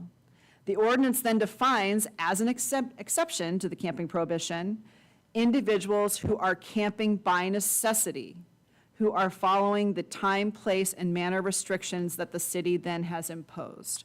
And those restrictions provide that the camp facility shall not be erected or maintained between the hours of 7 a.m. to 8 p.m. unless they're dealing with inclement or stormy weather, shall not obstruct streets, sidewalks, park, playgrounds, et cetera, and shall not exceed the size of 100 square feet, so basically a 10 by 10 size space, and shall not excavate or alter the ground or infrastructure. And then finally, there's actually a list within the ordinance as well of specific areas where camping is completely prohibited, unless the city posts signs that designate permissible camping locations as part of a city-established overnight sleeping program. Atascadero additionally references that it will continue to, quote, respond compassionately with a multidisciplinary team in an effort to connect its unhoused population with housing and other needed services. And during the council meeting the council meetings where this was being discussed and approved, the staff represented to the council that the updated ordinance would mainly serve as a tool for dealing with the large, uncooperative public encampments. So it covers more than that, obviously, but that they wanted to, I think they were getting questions about how this is going to be enforced, and that's what they represented to the council. So I did attach to this report, to my staff report, the staff report and ordinance that Atascadero had utilized for their most recent meeting, just for your information. The next city that I included in here was the city of Elk Grove, and that's a rather large suburb. I didn't realize how large it was. I was looking at the populations of these places, and apparently it's almost 180,000 people. It is right outside the city, more or less right outside the city limits of Sacramento. City of Elk Grove adopted its regulations in July 2022. Its regulations prohibit camping within 500 feet of schools, daycare centers, playgrounds, or youth centers, prohibit occupying a camping area of greater than 150 square feet, and prohibit 4 or more people from camping together, defined to be an encampment. And I will say at this point, too, there were some comments about camping and what it is, what it's not. Camping is the term that's used because it's actually defined within all of these ordinances. So that it's just, it doesn't necessarily have a specific, traditional connotation. It's defined in the ordinance for these situations. So, so an encampment is actually 4 or more people. And you'll see that they're not the only ones that use that definition. We'll get to it in a second. This ordinance allows for the temporary seizure of personal property with a 72-hour notice as a penalty for violation of the camping restrictions, along with other remedies for the violations. And I would note, too, that in reviewing the city's online list of available resources related to the unhoused in Elk Grove, it does appear that the city does not have an available shelter. They do have some transitional housing and a navigation center that's operated, I believe, by a nonprofit. And I did attach their ordinance as well to the report, just for your information. So I did think it was interesting, because I think that Atascadero does have some services, and it looks like Elk Grove has some, but not quite as much, and the big thing is they don't appear to have a shelter. I also noticed with theirs that I think the big hammer in theirs is this ability to seize the property. They're trying to stay away from criminal citations, even though I think they allow themselves to do that, but the focus is on rather trying to use the seizure as sort of their way to try to, get compliance. Okay, the next one is Santa Cruz. The city of Santa Cruz, they've taken a very different approach than the other two that we've already talked about. They actually adopted their regulations back in 2021, so we're going back a little bit further. And they call theirs the Camping Services and Standard Ordinance. And they look at it as a way to better balance the community's health, safety, and environmental concerns to ensure shared access by the community to the city's parks and open spaces. This ordinance requires, actually, the city to create and operate a safe sleeping program with a minimum of 150 sleeping spaces for overnight use, and requires the operation of an unsheltered person storage program for personal items. I'll also note that they reference repeatedly in their ordinance a 24/7 shelter. So I think that either those already were available within the city, or those were being created, and they were trying to incentivize for the creation of actual 24/7. That means around-the-clock sheltering services too. So in conjunction with these requirements, the city then prohibits daytime camping once the storage program is operational. So basically, you can't camp during the day because there's a place for you to store your stuff. That's what they're trying to get at. And then it also prohibits nighttime camping when the alternative sleeping location, when actual alternative sleeping locations are available, which would include shelters and city-sanctioned safe sleeping locations. With regard to enforcement, the city focuses more on outreach, education, and voluntary compliance, but they can criminally cite if they need to. And at around the same time that these proposed regulations were considered by the city council, the city also authorized RFQ for outside organizations to operate daytime storage facilities, safe nighttime sleeping facilities, and/or managed encampment facilities. So I've also, and they have a pretty extensive ordinance, but I went ahead and just included the whole thing. It is very different, like I said, than the other two. And then finally, what I haven't provided for you guys is the city of Sacramento's ordinances and kind of their process on how they handle it. Sacramento has an unhoused population last estimated to be around 10,000 people. And it's been at the forefront in the development of regulations, balancing the requirements set forth in the federal cases we talked about, and also balancing the needs of the community, the protection of critical public infrastructure. In 2019, Sacramento dealt with over 1,000 fires associated with encampments occupied by individuals experiencing homelessness. They also had damage to various utilities, including the city's water treatment plant, and they also had encampment-related damage to their levees. So in 2020, as a result of all that, the city adopted an ordinance that prohibits camping and storing property on or within 25 feet of critical infrastructure. And then they also prohibited camping on portions of public property or public right-of-way that must, by law, remain free from obstruction for first responders. And then they also prohibited camping on hollow or within hollow sidewalks. So I'm guessing, I'll have to ask Mike Knight what those are, but what I'm envisioning is maybe like a raised area, hollow, where you can kind of get under it. And so they're prohibiting that, but I don't know. That's what it sounds like. And then also in wildfire risk areas. And then, so critical, the fact that they're prohibiting within a certain area of critical infrastructure, then they define what critical infrastructure is. So in addition to those specific things, you have this critical infrastructure limitation, and that's defined as levees and any other real property or facility that the city manager designates and the city council approves by resolution. quote, as being so vital and integral to the operation of functioning of the city that its damage, incapacity, disruption, or destruction would have a debilitating impact on the public health, safety, or welfare. The city has thus far designated as critical infrastructure certain facilities that house vulnerable populations, government operations, utilities, healthcare providers, and this is not all, this is just certain specific ones. So what they do, and also public safety and transportation infrastructure and public gathering spaces. So what they do is they periodically will review and look at whether or not they think a certain area is meeting this definition, and then they go through a process where they adopt a resolution. They've done it now about 3 times. And I did include, you'll see in your information, I did the sample, I put together the sample ordinance, and then also gave you what they did with regard to their process for adopting, making those findings.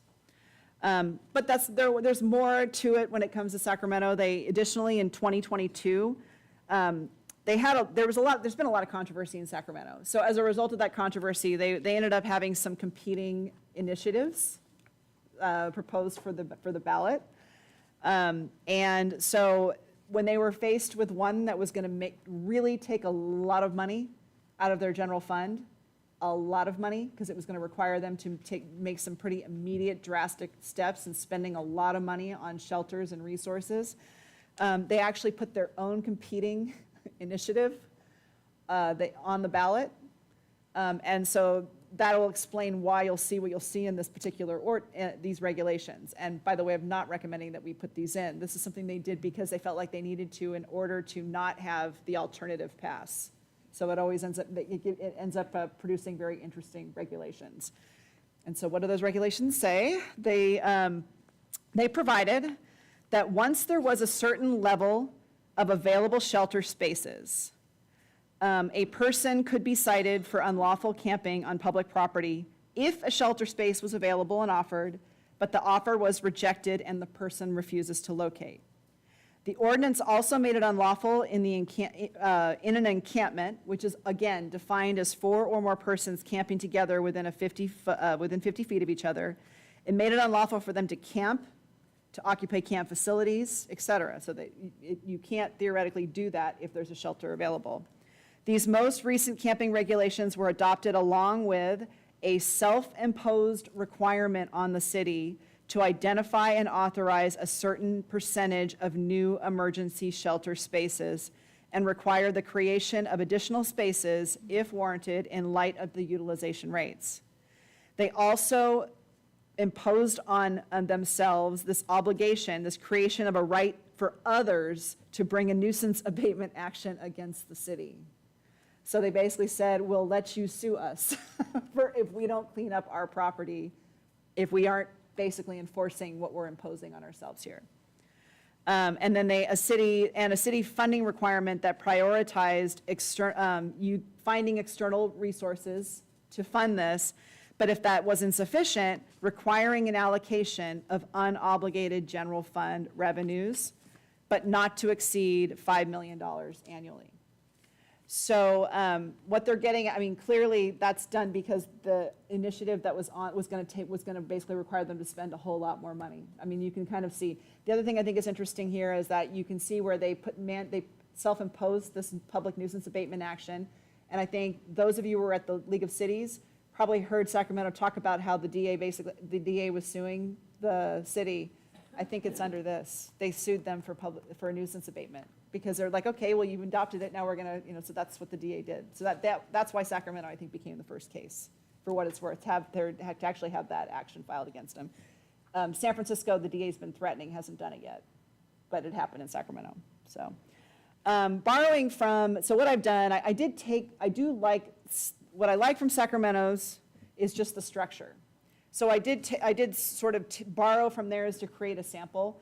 I am no way endorsing the specifics of Sacramento's and I certainly didn't use those requirements. What I did do was, you've got the sample provisions that are related to protecting critical infrastructure and and then you also have the prohibitions on the camping. And then you have the provisions that basically say that we can say no camping if we have available shelter space. So I did take those parts of it. What I do like is the ability to kind of have you can evaluate the critical infrastructure. That can change. You don't have to go back and change your ordinance to determine what that is. But that being said, there were things I liked about all of these. I liked that, it's from and again, I'm talking from a structural standpoint here. I do like the sort of, I actually like Atascaderos because it is it's pretty simple to figure out where, what they're talking about and what they're protecting. So I think there's ways, that you guys could take good things from any of these if you want. And obviously, every city has its own priorities and its own challenges and its own resources and its own lack of resources. And so really at this point, this is just what I'm providing to you is to get the conversation started as to what, if anything, the city would like to do. I heard people talking about our existing regulations. We need, as part of this exercise, to also look at what we have on the books. I think a lot, I've done it, it's been a while, but a lot of it is old and outdated, and some of it's probably not enforceable. We need to look at, and so that would be part of this process as well, but I just figured this was enough, this is a lot to give you guys tonight, and so we'll obviously need to not adopt whatever you guys decide to do in a vacuum. We need to look at what we've got and kind of make sure everything works and is consistent. And with that, I think I've talked enough. It's a lot. If anybody has any questions, process. Again, introduction. This will, we will have as many meetings as you guys want to have on this. I know I heard that process-wise, you can absolutely set up a committee if you want, including members of the public. That is up to the council. And I do think that, obviously when we get to the point of first readings and those kinds of things in consideration, it would obviously be my recommendation, as it always is, to have a public hearing on that because this is an important community issue. So with that, I'll turn it over to you guys and be happy to answer any questions or with or without the help of staff. Thank you. First of all, I want to say thank you. There's a lot to digest and a lot of information, but I want to say thank you because I've always said Porterville has been the trendsetter, has been the first to be the city to have the navigation center, provide the services for the homeless, and others are following suit with that. I have a question. I just am folding dialogue, and then I'm going to turn it over to other council members, and I'll reserve comment. Are there any other cities that have no, in other words, I was looking like the park where they open up the park and they get to sleep at night and they're asked to leave? One of your next door neighbors has that. Oh, okay. Yeah, okay. That's Well, no. also City of Visalia. So City of Visalia because does. they don't have any, you're allowed to camp in the parks. Well, first of all, I'm going to open up the discussion and then I'll bring in other dialogue to this. This is a lot to digest, but I'm glad that we were provided with samples and for the city infrastructure. But when I think of it, I think of the community. I think of the businesses, especially and in particular the businesses, and the surrounding areas immediately following thereafter. Councilmember Beltran, I'm going to begin with you with regard to what we've been given tonight for discussion. Yeah, I can't thank you enough for the time you spent and I spent hours and hours reading through homeless stuff being on the homeless committee of how other communities are, financially supporting stuff, law enforcement, transportation, shelter, medical. There's so many aspects to this. So it's great to see that other communities kind of have a blueprint for us to work off of. So that's we're not starting on step one, we're like on step 5 on this. So thank you for all that time. I really didn't have any questions as much as I have so many notes of, like you said, Frankensteining our ordinances for our community. One of the only real thing, there's so many parts to this that we're trying to protect. I know one that's going to be very unique for us is the river. Not a lot of communities have a river coming through them. And, part of the problem is because it's mainly used for irrigation, because it's controlled, it's not a natural flowing river, is all that damage that these homeless encampments cause. And it's not just the erosion of the banks, but all the debris when, Westwood Bridge was getting close to, getting overflowed on, and there's tarps and just all kinds of debris that was just down there. And so I know that was one area I think is real critical that we pay attention to, that that whole river is critical to make sure we protect it as much as possible. Between the fires, I know there's the drug use, assaults, there's so much that's criminality aspects that are going down there because they know they can't be seen, it's not accessible. I know we approved a ATV type vehicle for law enforcement, for PD to get down there and be able to try and monitor that better, and access for the fire department trucks. But just thank you for this. We're going to have to work on this for quite a while. Yeah. But you did condense it down for us. Thank you so much for all that help. You touched on a couple things, too, I want to point out.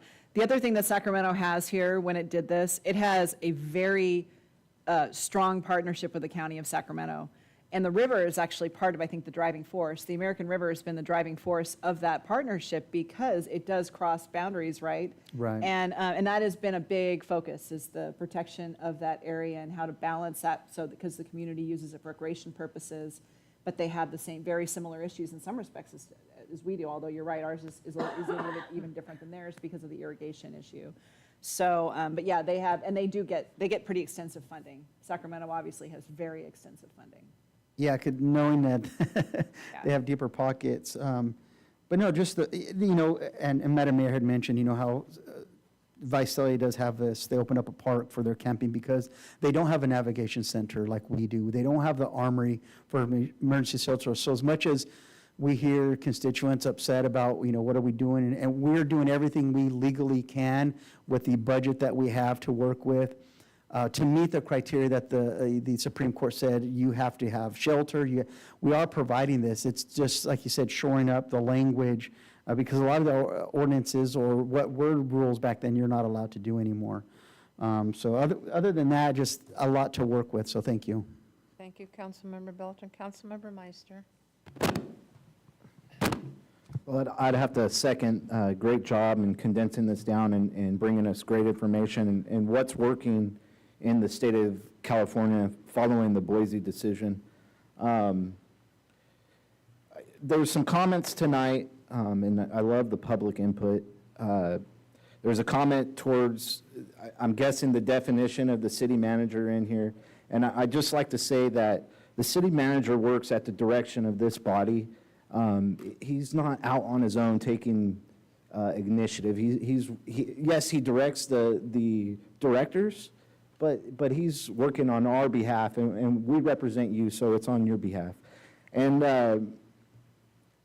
I'd just like to talk about kind of what Councilmember Beltran brought up and what the city is doing to address the issue. We have the Armory, which is costing $264,000 a year. We have the Navigation Center, which is $2 million a year. We serve 80 to 100 meals at the Navigation Center. We also provide a bridge program. We brought Finca Serena to the city of Porterville, which housed 60 homeless. And we also provide bus tickets. And through the police department, we have the SMART team, which is Special Methods and Resource Team, who works directly with the homeless. And so as a city's output in trying to deal with this, I have to hand it to staff and what is being done trying to address this issue in a state that in some ways it makes you feel almost they're pro-homeless in some ways or pro-transients. So those are things that I just wanted to mention. As far as camp paraphernalia, I wanted to add shopping carts to that. And then storage of personal property. I saw different examples from other cities, but I love what we're doing and with the 30-day policy on the storage of personal property. And then with critical infrastructure, as seen here, it was at 25 feet. There's some cities that do 500 feet. I think that we should expand that distance, maybe make it 250 feet to 500 feet, somewhere in there. I know we're going to have more discussion, but that would be my input on this matter. Thank you. Thank you, Councilmember. Vice Mayor. First of all, yes, again, echoing, thank you for the information. I think what's good about it is, I don't know how many cities you looked at, but the ones you selected and provided feedback on, I think each one has a relevant piece to us of something that could be potentially helpful and useful. I think one of the things, as I read, I actually printed this whole topic because I don't typically print it, but I wanted to highlight it and mark it and add notes. But two of the things, that I noticed were about not having an available shelter, and then not having an ordinance or regulation in place. So I feel good that we would have both of those if, we went through this and created those ordinances that we feel are needed. I just think, I like that we're going to take time, and this is just the start, and we are going to have a public hearing for the public to provide more input as we move forward. But there's just so many layers to this issue, and I think that sometimes, we focus on certain ones that are hard for our community to deal with, being in public and having them, but there's still a lot of families too that want to get, not be in this situation, and that do want our help and that do take advantage of the services. So I always want to acknowledge that as well as we move forward. I think I made comments on all of the sections.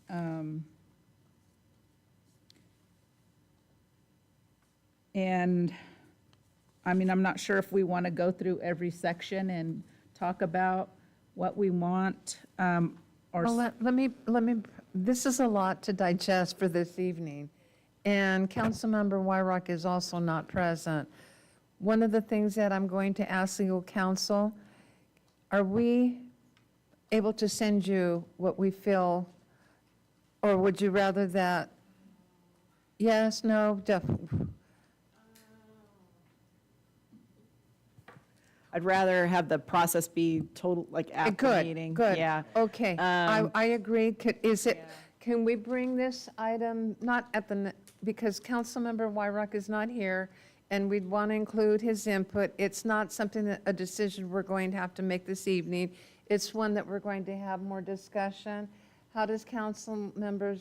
How about this, so we can maybe, because there's some things that can still happen here. What I could probably do is we could do, so this is the first item. We can I could bring it back with some status. I can take a look at, like, for instance, Councilmember Meister had brought up the 250, 500 feet. I can look to see, obviously, we've seen 500 feet done with a very set list. I'll see if there's any issues with doing it with, I would think it would be fine to do with the critical infrastructure, but I can check that. I can look at our existing regulations and sort of flag the things that I think are problematic and that we're going to need to address so that we can kind of get that going, that portion of it, because I was very focused on what are cities currently doing. Now I kind of need to look at, well, what do we even have? Like, because unfortunately, we end up with little things all over the place too, I've noticed. So I need to check and see what we have and what we need to deal with. Shopping carts, you guys are asking to put that in. I was here, it's been at least a decade since we addressed shopping carts, but I was the one that did that. So I will go look at what we have, which was, I think at the time, a lot of how cities were addressing it. I think that it's changed quite a bit. I was just telling John that I was, with my college-age daughter in her town where they have lots of grocery stores and very busy kind of street areas, and they have the technology now where those shopping carts cannot, they hit boundaries and the wheels lock up. We found out the hard way, wheeling it out. So, so there are things that can be done, and there are different ways to address that. So that's another thing that we can take a look at to address at the same time. So so there's some things I could do if you guys want a little bit more time to digest the information that you have. If you guys are not ready to give, more, or at least tell me what you like out of these or what you'd rather not see. If you want me to look at there are other cities. This is just tiny little snapshot of, there are, lots of things that cities have done, so I can take a look at other cities too. Let me ask the question to council, to the council. We were given good substance with the 4. Do we want to broaden it? We still have to figure out where it is we want to go with what we have. Well, we're still going to have another scheduled Yes. matters on this, right? Yes. Even if we, You can, it's all up to you. yeah, there's a lot of. Exactly. yeah, We're so- not done. In other No. words, we can look at it, and then when she brings back with the information, and we've looked at it to see if there's anything else we want to add to it, we look at what she's given us, and then give her at the meeting at that time. And so, and also what I'm getting here with the shopping cart, it sounds like there is some ordinance already in place, and that may need updated or, Sure, I can- depending on the laws, degraded. I don't know exactly, but We might actually have, well, I'm always optimistic. We may have the ability to do more in the way of regulations on those now, but I'd have to look and see. Gotcha. Before I just, go ahead. One of the things we'd want to look at when that was put in place, was a lot of shopping carts that were just being left all over the community. And so, and there's, in the business community, does not like, as Julia just described, I mean, the cost, I find it's amazing to me. They would rather lose a shopping cart, which goes at, I think, $250 a piece. It's actually, when you act, but that loss is better for them than the mechanisms that Julia spoke to. They actually will just write that off and go, and then, of course, that gets passed along to us as a consumer in the grocery store, right? So, but there were, I will tell you, it's very frustrating to the fire department. There's hundreds of shopping carts that we pick up if you go out to behind Station 2, you will find hundreds of shopping carts that, and a variety of communities have, for example, they've contracted that out. There's been, folks that have come to them and said, we'll pick them all up and we'll pay you a finder's fee, so to speak, to come get them back. Those businesses are supposed to come and redeem them at a certain charge to us, and they'll just write it off. And very frustrating. One of the pieces that was, when that was adopted, and this would be really curious to hear from the city attorney, is it dealt with personal possessions within them. So if the shopping cart was abandoned with stuff in it, and I remember there was a period of time which was the game, and there were people that were trying to game the fire department by leaving a cart full of stuff and waiting to see when the department would come pick it up, and then go, well, that's my stuff. And you better have, because I think you have to retain it for 90 days. 90 days. City, there's a lawsuit involving the city of Fresno from many years ago now. Yeah. So that created that law. Just know there's a game that gets played with that. I was under the assumption that it was 30 days. The law is 90. I thought it was 30 days as well. I'll have to Well, look. this is why the city attorney needs to come back and tell you what it is. Exactly. At one point, Okay. it was 90, but it Because might be all of a 30. sudden, it's like the proverbial thing, those were ping golf clubs that were in there. You know what I mean? by that? Yeah. Check and- the oh, yeah, check the of storage course. limit while we're at And it. I read in another, I don't know if it was Sacramento or Tascadero, but I think they had a 90-day policy, and that may be the case. Yeah, so We'll find I'm out. really curious to see what the possession of property, so you saw, I wanted to make just a couple of comments. So one, you saw, I think it was in Santa Cruz, that has the day storage program. So that's what you're getting to there is if you have sleeping at night, where are you keeping your stuff if you're there on that? And then I want to go, there's this whole perception that a city manager has a lot of power, and I appreciate council members, the power I have is that's vested by the council. So if you look at what Sacramento said, it says the city manager shall make findings and then adopted by resolution of the council. The city manager does not make it makes a recommendation and the council adopts by resolution. Thank you for clarifying. To suggest that the city manager has that power is not accurate. Well, that's appreciated. Let me ask this question to legal counsel and to the council on the dais. To look at this and bring it back, do we want to do that in December? Or do we want to carry it the first part of the year? Oh, December would be fine. December, okay. I can do that. I'm Do you I'm want looking- it to I'm come looking- back in December, or would you rather come back in January? I can bring it back in December if you'd like. Is there additional, I was making some notes through the comments, but also knowing what are the as I talk to my colleagues, for example, when I talk to Visalia, who's done nothing, and I said, so well, what do you do? What is your Hope team doing? And they just say, we don't want you here. You need to go to the park, put your tent up, and that's what they're doing. And now what they're doing is that when the St. John's when there's not an enforcement action on the St. John's, that's where they're at. So if you go right now to the St. John's, you'll probably find a couple hundred folks that are out at the St. John's. But then when there's about every 6 months an enforcement action on the St. John's, then they all go back to the parks. So it's a big, trying to have a sense, in Tulare, they've done a safe camping. This was kind of fashionable a couple years ago, and this is what Tulare's done, where they've taken a piece of property, marked out 10 by 10s, and you can put your tents there, and then they have portable restrooms and other, I wouldn't say services, but where they've tried to Address basic needs. Right. Was it Visalia or the sheriff that got sued over moving the transients out of the St. Johns River? It was the sheriff, and in the St. John's, it's unique over there because one side is it's not in the city, and it's on private property. So that's where they have to give appropriate notice. And what they got sued about was how much time do I give you to move? And then if you leave material, those are personal belongings, and do you give appropriate notice to say, if you leave this here, you've relinquished your right to it? And so so they have a 30-day, what's appropriate notice for movement to an encampment? And they were told 30 days. And that's what the sheriff's been utilizing. Now, like I said, on the St. John's, so on the north side, it's in the county on private property.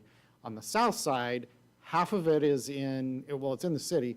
Half of it, in its public property, half of it is a preserve, designated preserve, which they're able to use an environmental, because it is a designated preserve, it's protected by a preserve requirement. Yeah. But then there's a part that is not, and that's where they end up saying, from an enforcement action where the city of Visalia goes out and says, you need to move, but where do they move to? They move to city parks. The parks. And then they have the camping that says you're allowed to camp here from 10 p.m. to Right. 6 or 7 a.m., but then the tents are supposed to be down at that particular time. So, and this is why you heard a lot about Oval Park and things like that previously. Thank you, John. Okay. So the question bringing it back for what month? Is December good with everybody? December? Okay, that way we can look at it and then bring back any more notes and make it more, and you'll be bringing us something to that effect. Is there any city information that can be, as Julie was kind of talking about, fire does respond significantly, has responded They have significantly responded. to the fire. In fact, one night, we had a firebug on the river who I was trying to see where Brian is. I think 6 or 7 fires consecutively, and it was a very busy evening that evening. But then also their code enforcement efforts with regards to shopping cart abatement, PD calls for service. I know that Jake and I spent a lot of time talking about beyond just the SMART team, active officer response to different areas of the city, trying to and especially when it's on public property, we can, whether it's in Veterans Park or some of the other public spaces on the river and things of that nature.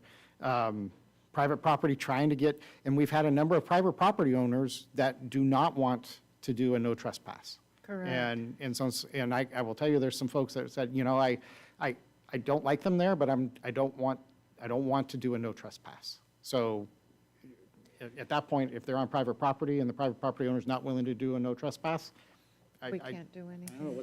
That reminds me, almost every one of those ordinances that I think, in fact, every one of those ordinances that we discussed tonight, we didn't focus on it, but they also include prohibitions on private property without the property owner's consent. Oh, Just wanted to make that will be included as part of whatever we do. Okay. Thank you. All right. or at least I John, I recommend. have a question with the private property. If someone's not wanting to move them, and let's say it's a massive trash pile that is developing and somewhat of a health hazard, what is the stance in those moments? It becomes a public nuisance. Okay, thank you. You're welcome. Okay.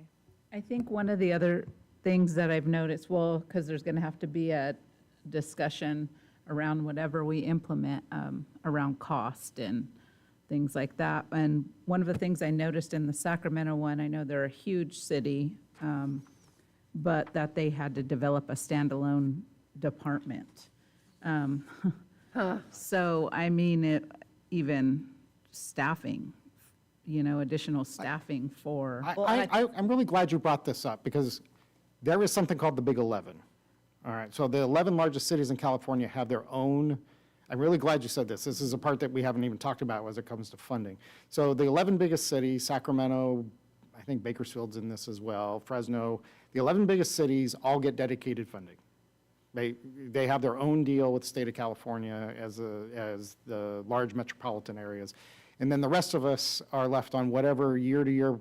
So as the Councilmember Meister talked about, $2 million, that's not ongoing. I can't tell you what's going to be the case a year from now. We'll see what the state budgetary process dictates. Well, and I'll say this too, I think one of the speakers mentioned the proposed legislation or the legislation that's going into effect. Actually, it's not proposed anymore. Those do provide for funding, but they require that it be regionally applied for. So you need cooperation with your region in order to be eligible for funding. So we just obviously need to have those partnerships. I mean, there needs that's going to, in order to sort of rely on that ongoing funding. So just something to be aware of. So, and I know that we do have our JPAs, which I think are great, because that's one way to access funding as well. But we need to keep those partnerships, and it just can't. I mean, obviously, this is a situation. The problem it overlaps the jurisdictions and the boundaries, so it kind of has to be approached from a regional effort when push comes to shove. Okay. One last, Mayor, Please if I go may. ahead. No, go ahead. One last, well, not last, but one other major item, I think, around this to maybe include is the protection of the critical infrastructure. I like that they're able to update that as needed, and I think even, say the river wasn't critical, but during something such as a flood, that's absolutely critical. I mean, I like that. So that's a really great, that's exactly what, when I spoke about, so the city manager, and they've done it 3 times, where the city manager comes and says, this is what we are recommending. So when we say staff, the city manager is the one, I work for you. I come and say, here's things that we would like to modify our ordinance by resolution. They're now considered critical infrastructure, and then it's adopted by resolution. That flexibility. Well, and I think there's a desire, I mean, I think there's a desire, at least from, and correct me if I'm wrong, what I've heard, and also from voices from the public. On the one hand, we don't want the solution to be that we have the river permanently closed, right? You want some level of access available for recreational, and frankly, anything during the day. The problem you have is that if we allow ongoing encampments, there's potential for damage. It's a potential safety threat for them, and it's a safety threat to the infrastructure itself, right? We know that these channels serve a purpose when we've very clearly learned that, right, this last winter. So we need to figure out how to balance all those interests. And I think the critical infrastructure piece really helps with regard to protection of the river, yet still allowing access, reasonable access that is not damaging it, for things like recreation and enjoyment and being able to actually access it. So I think that, that's what we're hoping to get to. But I know we also need to also balance that with the schedule for the city and what they actually need to do out there, because I know there is still some very important work that needs to be done. So.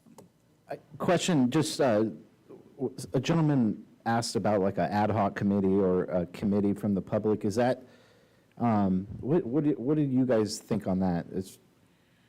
It's totally within the power of the city council to authorize an ad hoc committee for discussion on this.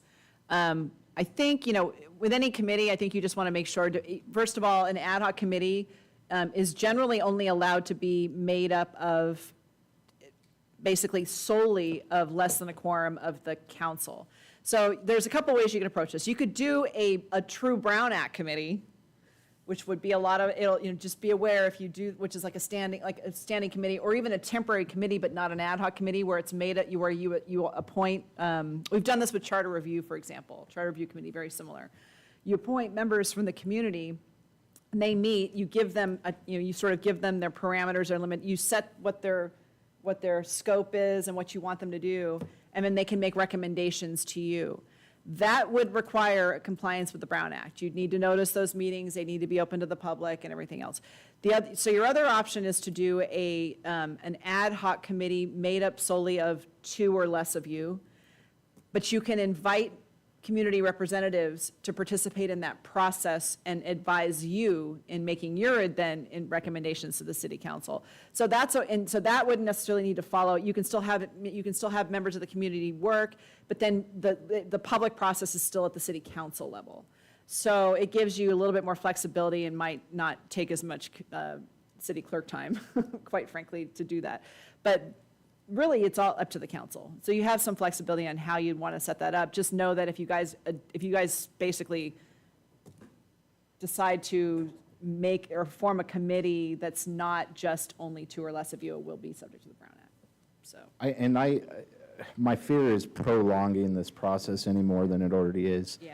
Of course, I want to empower the people and hear their voice, and so it's just my thought. Thank you. Well, and even with an ad hoc committee can decide to have a public meeting. It just all it means if you have an ad hoc committee is you don't have to have them all be public, so that you can, focus or keep it more of a focused topic for any particular meeting. So that's the nice thing. So you could do that, and that's something that's definitely, if you want to appoint, 2 of you, if 2 of you are interested, we could set up an ad hoc, and then that ad hoc can kind of work with staff on this. And that can include a public process, as a portion of that too. So that works as well. Vice Mayor? I like the idea of community feedback also and input. But I think having this initial meeting has, gone out to the city residents to kind of make awareness that we are having this discussion. And then obviously all this is public information, so the people that do choose to review it like we are, will have some probably really good, strong feedback. I love the idea of the public hearing because it gives a notice, it gives time for everybody to be aware, be present, either in person or virtually, and have the same packet information that we have, and then having kind of that discussion together after we hear the feedback. That's my comment.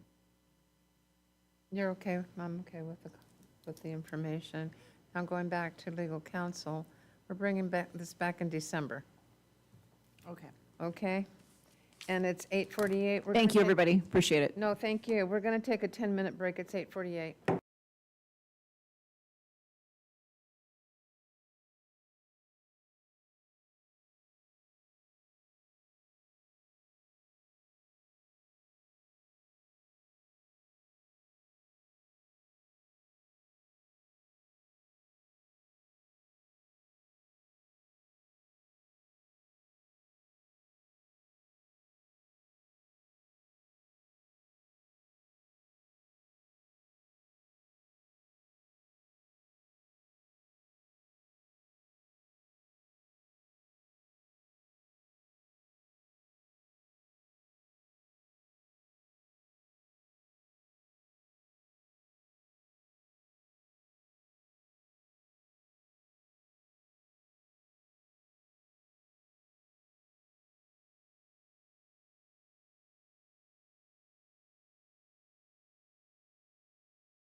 It is 8:59. We will resume our city council meeting, and we will now go on to item number, which... Would it be okay if we did the media sponsorship? Yes, that's Okay. that number 11. That number 11, That which would be number number 11 is 10. the one we're going on with, not the Yeah. other number 11, Yeah, but that one. All right. So thank you, Gunnar. Considering before the council this evening is a proposal made by, in conjunction with the Veterans Day Parade. For the last couple of years, this has been broadcast through a production company in collaboration with KC24.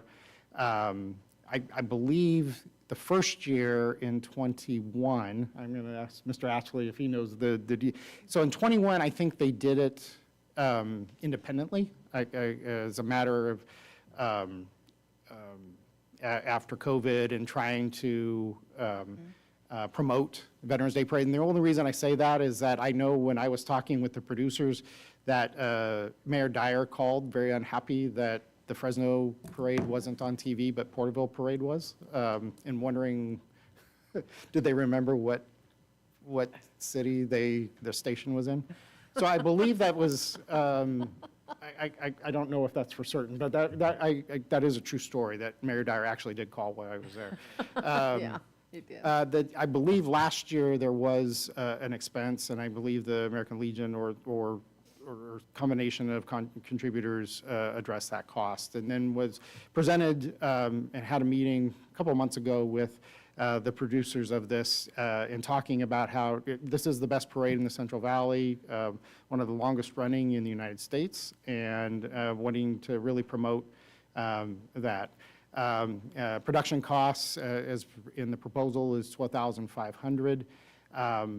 With that, and something unique in this year is so Beyond the Live broadcast is a rebroadcast in prime time later that evening, as well as YouTube, and I think there's 1,500 there. If you could still go see last year's parade production on YouTube as part of that, and it would be live streamed, I understand, on as part of that as well. So there's been some additional work, and I haven't heard an update, but I know they were trying to also incorporate the Bandorama as part of this as well, and really to highlight, as was remarked by the producer, that this is the best, a very patriotic city, as evidenced by the military banners and throughout town, and really just the best parade, and really captures the best of the appropriate respect and reverence to Veterans Day. And so,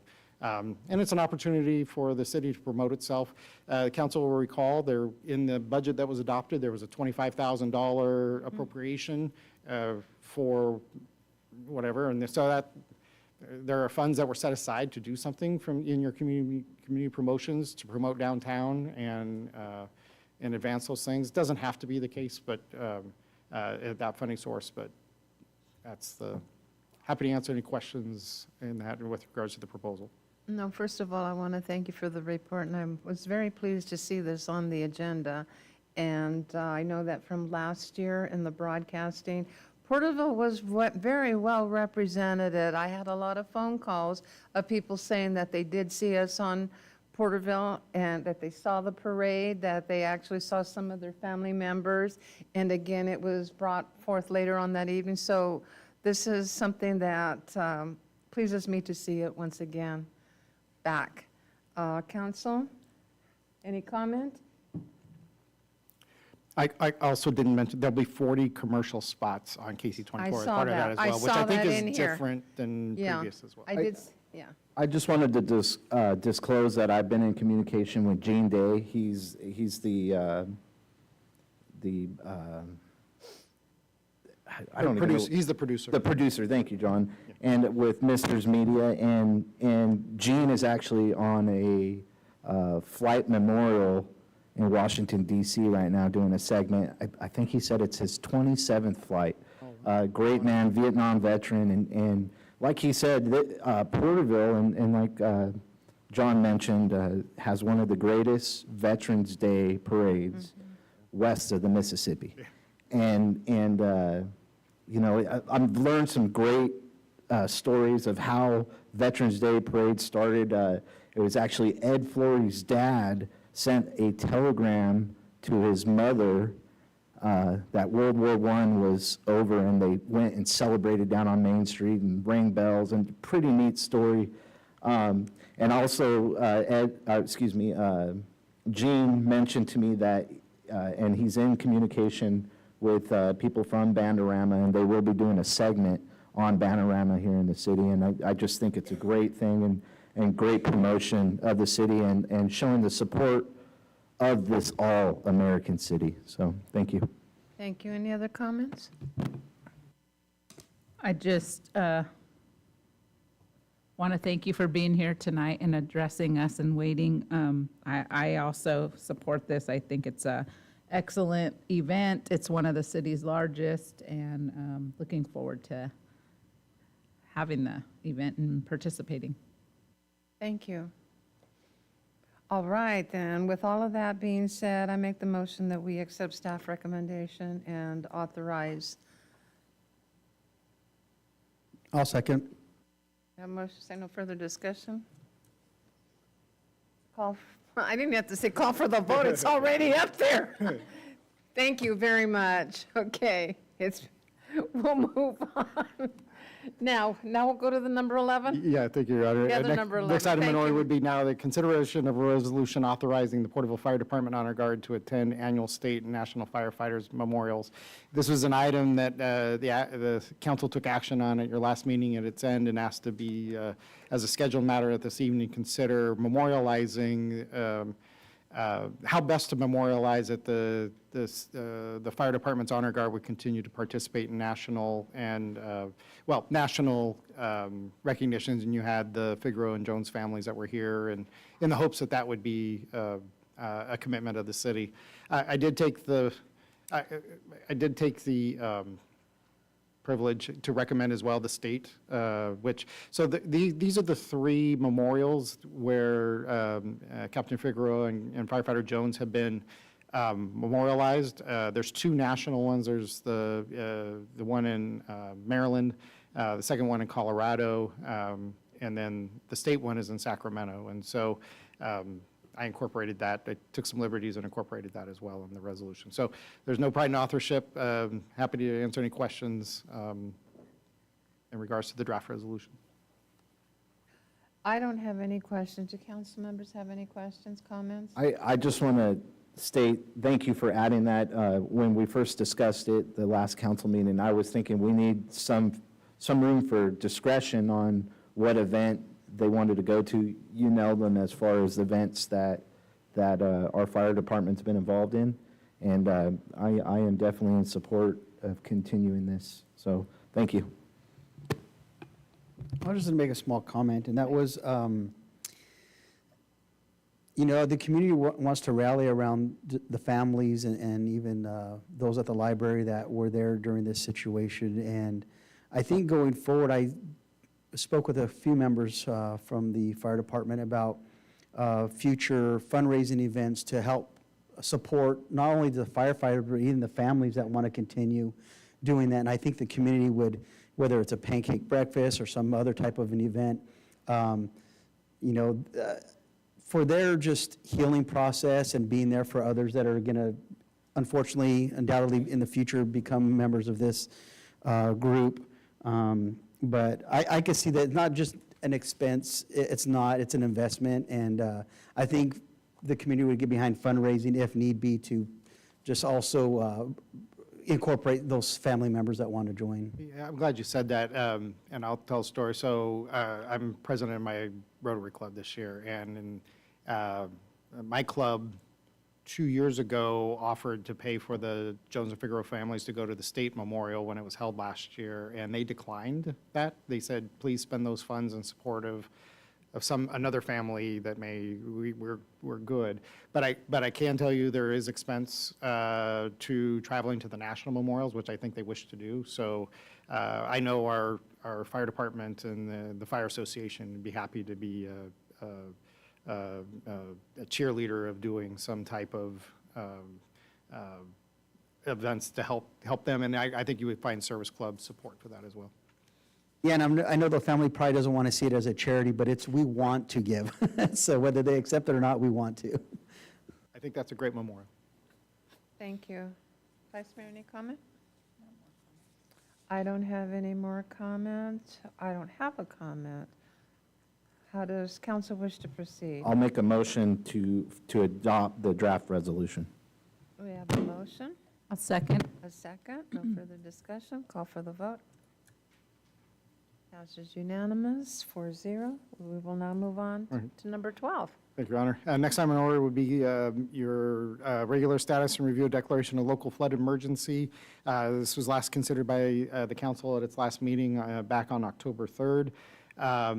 I've provided the census report, which we saw actually a decrease in the stay down into the high teens, which but then it's incrementally grown back. We did have a spike one day, and we look at this and there's really no rhyme or reason. There are some regulars, but then you'll have some that are new and then don't return back or those sorts of things. So I do try to keep that census update current, so you can see what the participation rate is there. I would also report we met with FEMA. I do want to make mention of this. So we met with FEMA last week as part of the city's claim for damage reimbursement. This was looking at the Tule River Parkway and for efforts that were taken in repair. And specific attention was made in the Rio Vista neighborhood area where extraordinary efforts were made to make sure those homes weren't lost. And so, and then what we are recommending as being recovery efforts as well. So a replacement of the playground and some of those other things. And so I think Mike Knight and Donnie Moore and those did a great job in representing the city in meetings with FEMA. It was also remarked, and forgive me for not knowing the exact technical components of this, but there is going to be they are recommending a reimbursement by FEMA for the city's expenditure of funds at the Armory, probably at 75% recovery through October 3rd. So they're using October 3rd as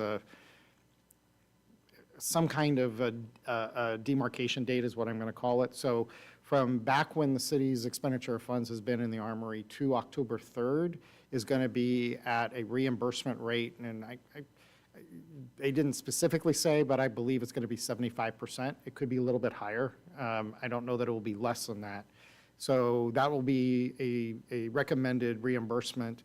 And then from October 3rd going forward for 6 months, should we continue to operate the Armory in this capacity as a temporary evacuation point and shelter, that there will be additional reimbursement. I just don't know how much. It might be 50%. So we're still working through, there's been very good record keeping kept.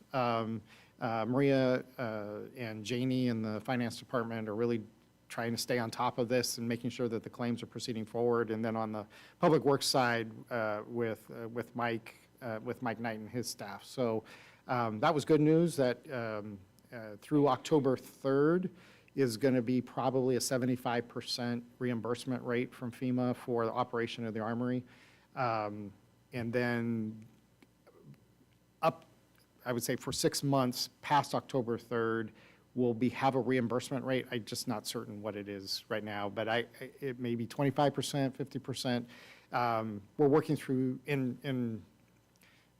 I don't know, Maria, do you want to add, if the council wishes, Maria, is there anything you can add to that technical conversation? She doesn't. No, she didn't. She doesn't want to. But that was news that I received after the publication of the agenda. So that was good news that we'll have some cost recovery of expenditures to this point from your emergency fund, and then I would expect some reimbursement to the duration that we continue to operate it. So recommendation of the staff would be that the council consider conditions relative to the continued finding of declaration of local emergency. Thank you. Council, how do you wish to proceed?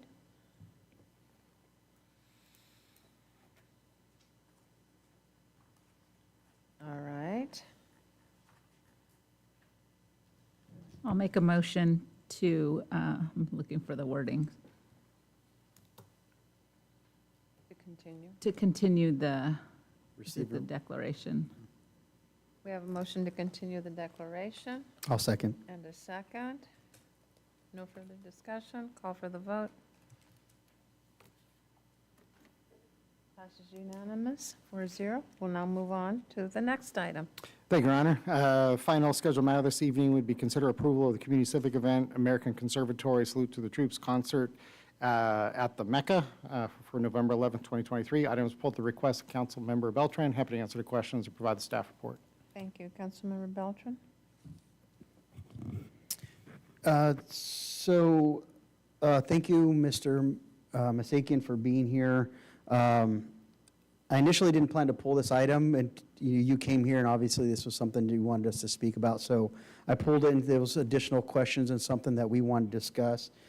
I guess you were informed that the Porterville PD recommendation was that it not be approved, but you weren't specifically given a reason as to why? Okay. I was told we could have it, but not until 1 o'clock. Right. Sorry. I was told by the Porterville PD that we could do but not until 1 o'clock. And I mentioned to them at that point, it's about a 6-hour setup to even do it. And so with everybody already downtown, we were hoping to just keep them downtown, since they're already downtown after the parade, to have them set up and then get the parking lot cleared by 1, and then begin to set up a 6-hour setup. We wouldn't start until 7, and then it kind of defeats the purpose of the event.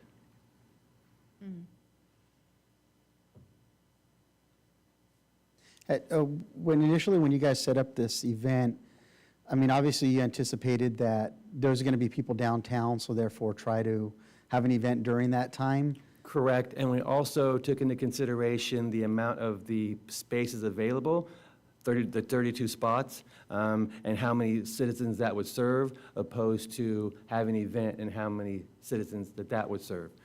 We really thought that in and of itself, not even including the fact that we were trying to raise money for local veterans, would be something that would be approved.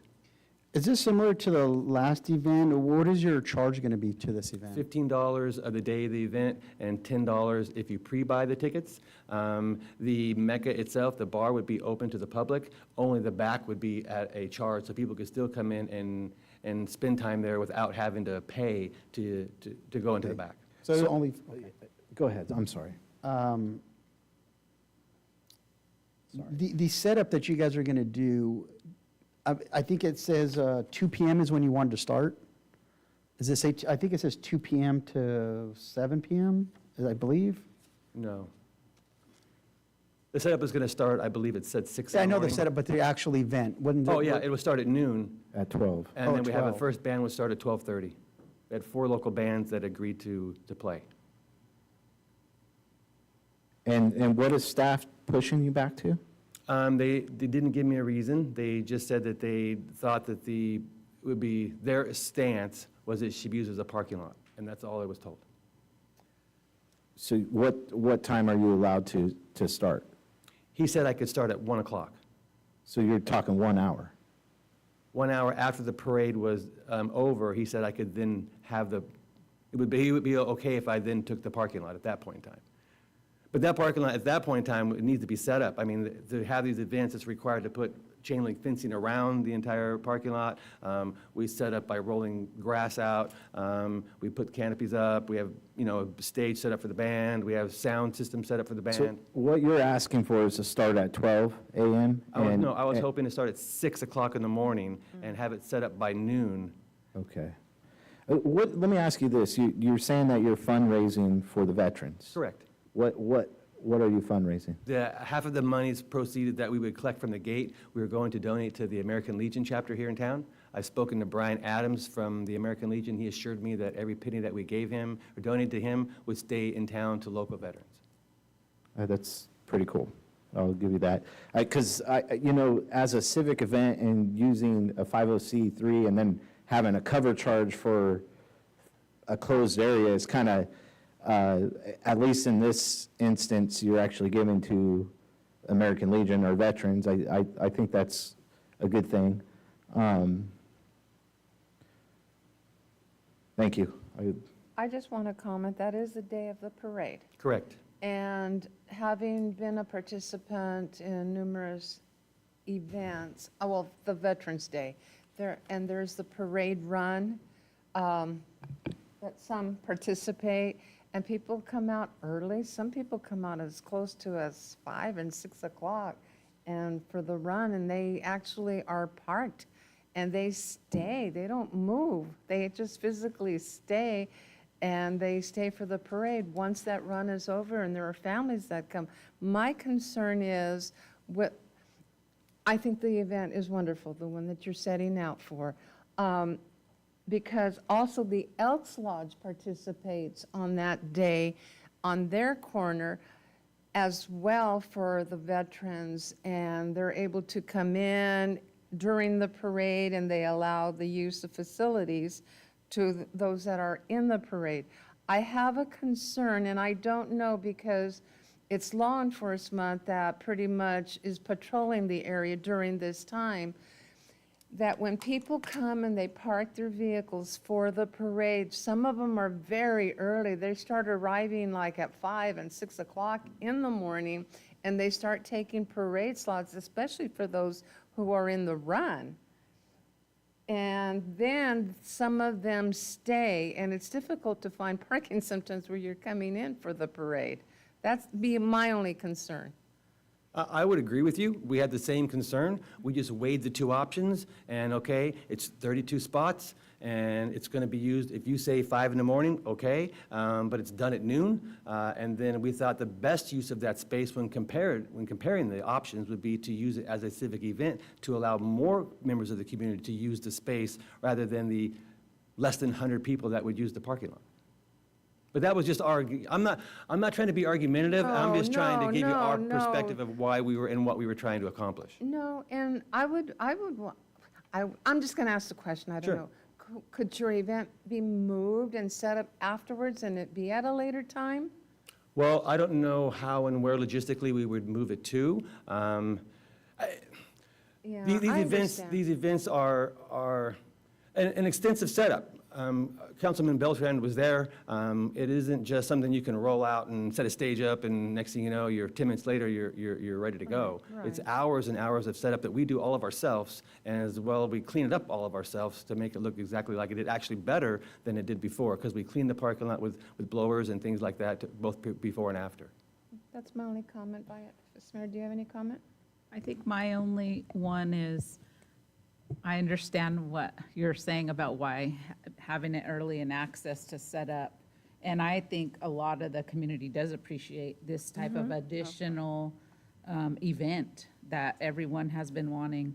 I just think, as we went through 2 items on the agenda, so these are just things that stand out to me. One is we approved to get the shirts, and we had to add them on to the agenda because of the cost increase, because last year there was over 843 people that registered just for the run walk.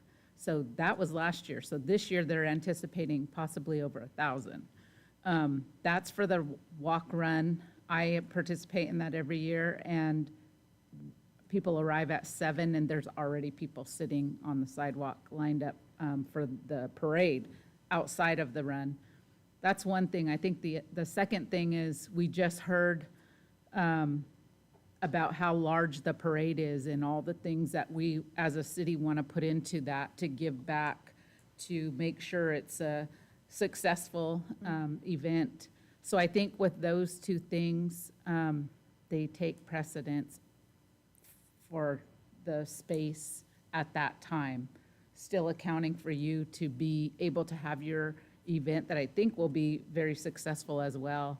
But I think that's probably why the recommendation was made to come in later in the afternoon, just so that, I don't think it's 32 people taking the spaces. I think it's 32 families taking the space of those spots, just because it's so close to this. Yeah, 32 families, I agree. I'm not trying to argue that.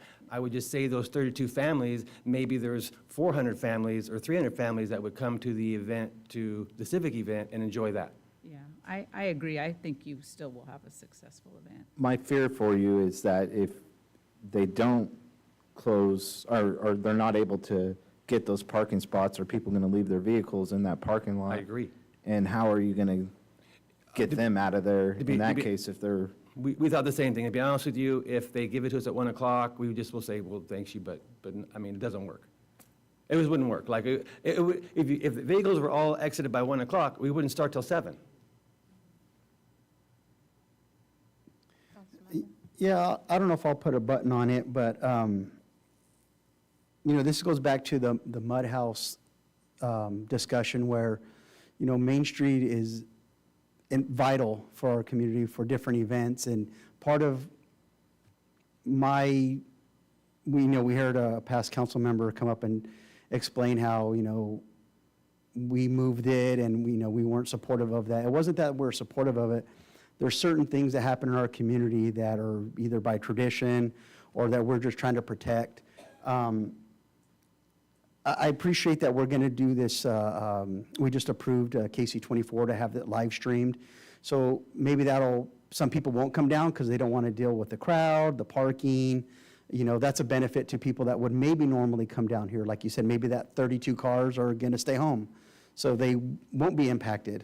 I wish the time frame was a little bit different on your guys' event. I get you want to attract the crowd since they're there. I just think between the setting up of the Veterans Day run, the setting up of the parade routes, the crowds that are going to be down there, I think that's part of PD's recommendation is, and also on the Public Works, for those staff members to be having to go back and forth and having the logistical nightmare of driving those trucks around with the crowds. I want to recommend your guys' event too. I think the time constraint is just the hardest part of it. I could see if maybe you guys had something like at 4 o'clock. The fact that you're trying to tie in the crowd, and I get that part, is people aren't going down there for that event. They're going down there for the Veterans Day parade, not to 100%. do something else. But I ended up piggyback and just continue the atmospheric community event. I get the piggyback on it. Our hope is that not only we know people are going to come downtown because of the parade, Right. our hope was to, as a small business downtown, to keep people downtown. Right. That was the hope. I don't believe that if somebody comes downtown, they're coming back at 4. That's not what I believe.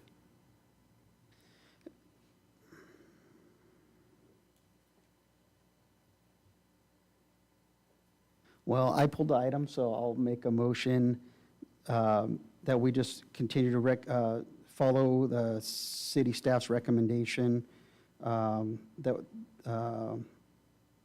as given here, that it be opened at 1 p.m.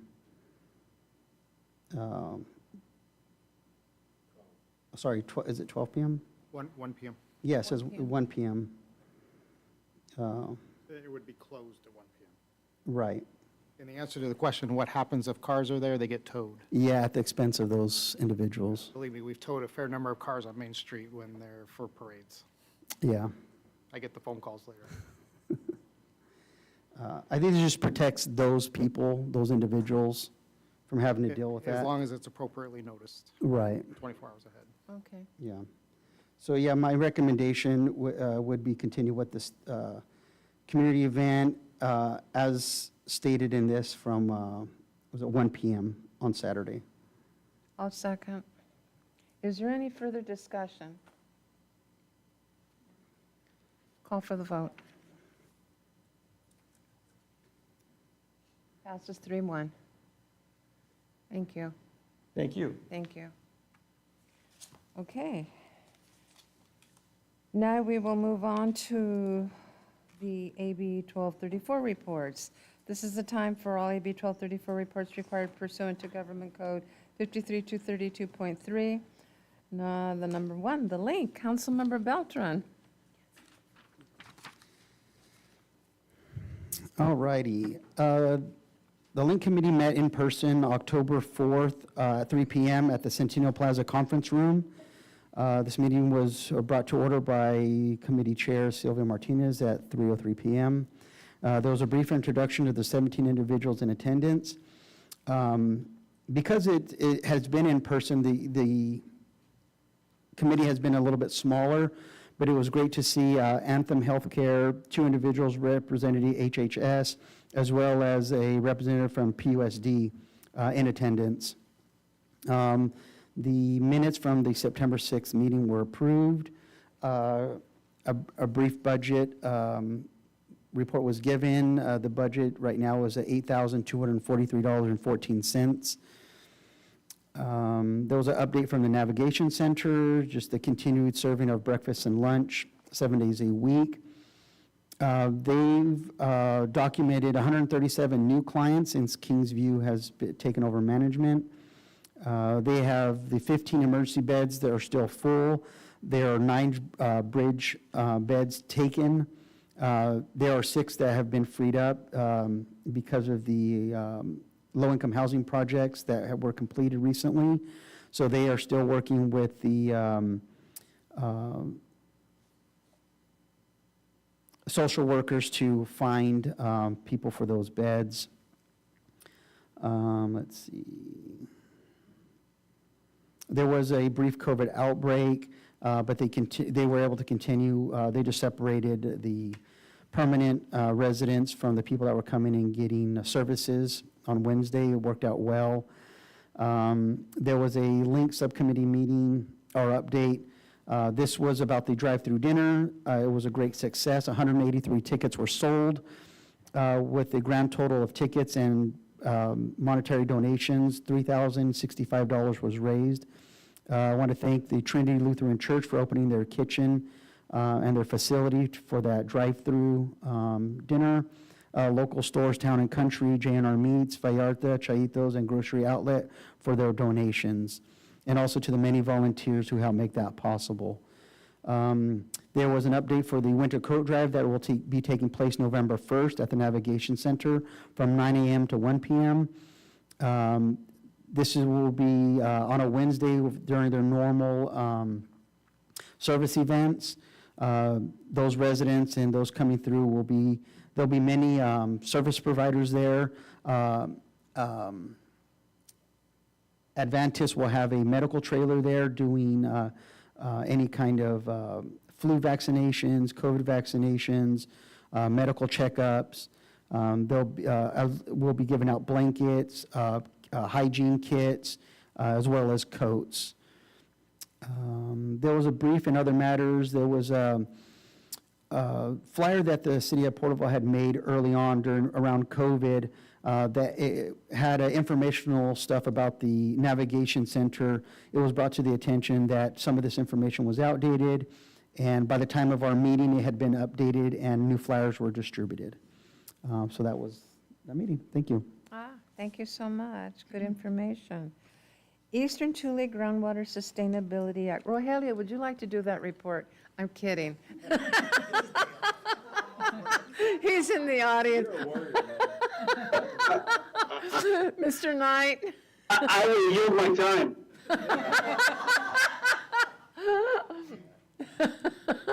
All right, Mr. Knight, you're on. Thank you, Mayor. Happy to provide the report tonight. Eastern Tule GSA did meet October 5th, City Council chambers, still conducting a hybrid meeting, including participants on Zoom.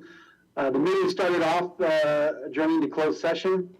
After the closed session, we come out and we conducted a public hearing in regards to the groundwater extraction fee, and it was a series of processes. So we conducted the extraction fee and water rate study, then proceeded into a public hearing, to which the public hearing was conducted and closed by setting the groundwater extraction fee. The consent calendar consisted of adopting the September 7th board minutes and ratifications of all bills and expenditures.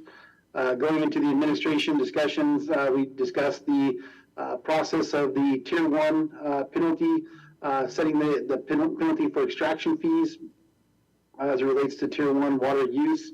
Considered the resolution establishing that penalty, and review the consideration approval for appointments to the Finance Committee. Also receiving a number of reports discussing the water categorization for consumption and receiving a report from Four Creeks in regards to the accounting and invoicing of Basin Safe.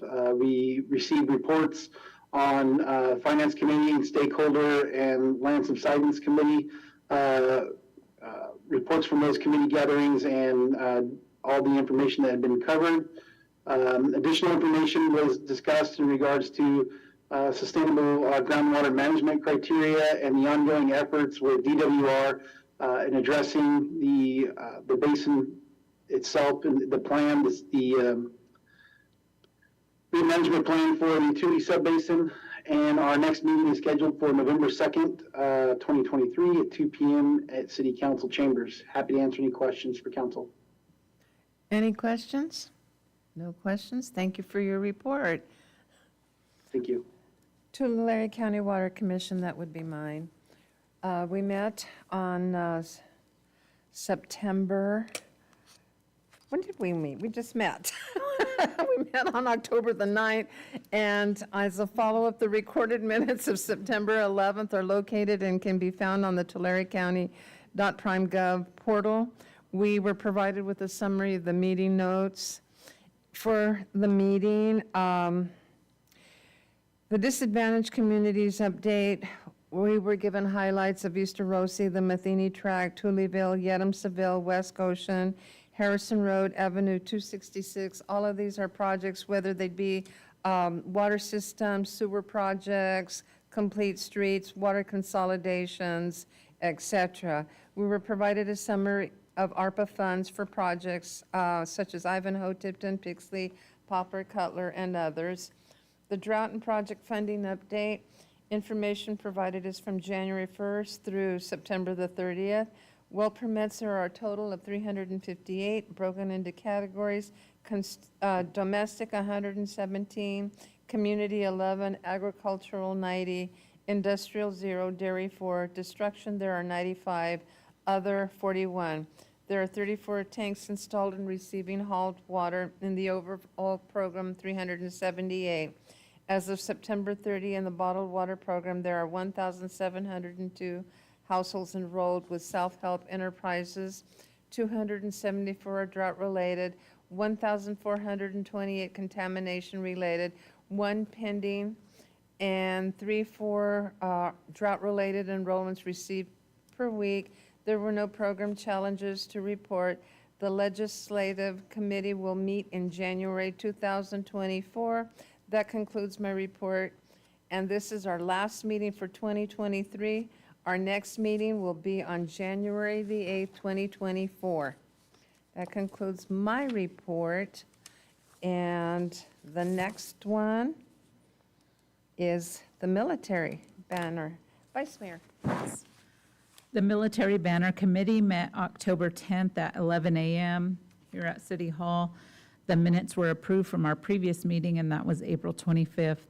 The first scheduled matter was a recap of the 2023 Military Banner Program, and we received an update provided with all the locations of where the new 71 banners were installed, which included Main Street, around Veterans Park, and then on North Plano.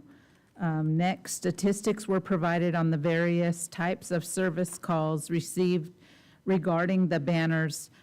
92 maintenance-related items for the banners have been addressed by staff since January, including damaged hardware, damaged banners, fallen banners, and obstructed banners. So that was a new data point that we received, and I was really appreciative of the breakdown that the staff relayed to us, just to show the work that's being done, just because there's so many now. The final agenda item was an outlook for the 2024 Military Banner Program, and the 2024 application period for new banners is December 1st through February 1st. The cost of a new banner will be $260, and the cost for a renewal will be $160. Locations previously recommended by the Military Banner Program Committee and approved by City Council for the upcoming year are Henderson from Fourth to Plano, Prospect from Morton to Mulberry, and Newcomb from Henderson to Morton. 2019 banners will retire in 2024 with the option of the banner sponsor to purchase a renewal to be reinstalled in the same location. That meeting adjourned at 11:21, and the next scheduled meeting is April 24th. I just wanted to make a note, as of this year, the city has 936 military banners. Wow, that's good. Thank you. Calvins? Oh, yeah. Vice Mayor? So I didn't attend because I was out of town for work, but I did get, the only major update for Calvans was that they discussed a save the date. A Calvans stakeholder meeting will be held for the whole state in December 13th, 2023 at the Visalia Convention Center. And that concludes the updates for Calvans. Thank you. Tulare County Association Sustainable Corridor. Mr. Reidner, do you have a highlight for me on that one? I was unable to attend. Thank you, Mayor. Yes, we met. I was on virtually, and we discussed the different corridors and the projects and the funding that was remaining for those projects. So we sought to split that funding up by state routes and by region, and to look to bring something back to have each region meet to discuss the use and leverage of those funds. Thank you. Tulare County Association of Governments, TCAG, we met yesterday, but that is one I'll carry over to the next meeting. And the last on here is the Tulare County Regional Transit Agency. Mr. Lawless? I can provide that. I attended the meeting last night. So the first part of it was in a closed session that they were interviewing 2 candidates for the position of executive director, which they did make a decision, and now they're entering in salary negotiations for the individual. The name hasn't been released as of yet, but they did select an individual. And then other notable action was an extension of the consultant contract with Susan Hafner, who's providing professional services in support of the agency while they're going through an executive director search, and that was extended until May. Thank you. All right. Oral communications, is there anyone that would like to come forth in oral communications? Do we have anyone on virtually? No, Your Honor. Thank you. We'll now move on to other matters. Councilmember Beltran. Great meeting, everyone. Just wanted to thank city staff with the Pioneer Day event. I know it was moved out to the sports complex. It was a little bit different, but it was really nice to see so many people out there enjoying that wonderful weather and good food. We're going to have a Halloween coming up before our next council meeting. I just want to remind everybody about safety with kids being out. I know nowadays a lot of the schools and churches are doing harvest events about a week even before Halloween. So there's going to be a lot of activities going on in the community. That's a great place to go besides, these dark, maybe unsafe areas. That look at your local schools and church organizations that may be having an event. The Apple Festival is coming up this next weekend. It's another great community. It's in Springville, brings a lot of people into our area. I think that's about it. So, thank you. Thank you very much. Councilmember Meister? Well, I said I'd bring an update from the veteran at the river.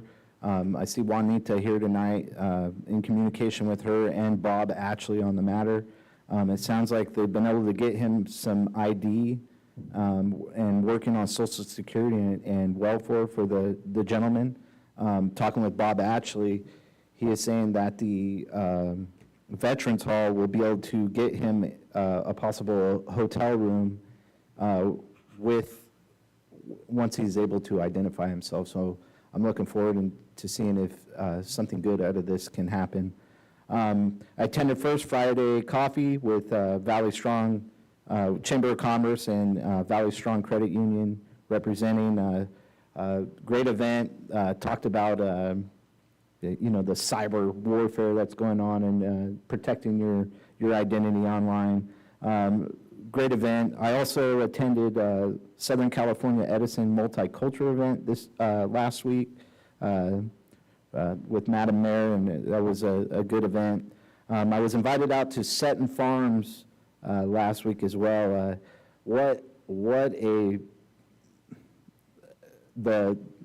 The complexity of this, what's going on out there. I had no idea about it. Over 1,000 employees.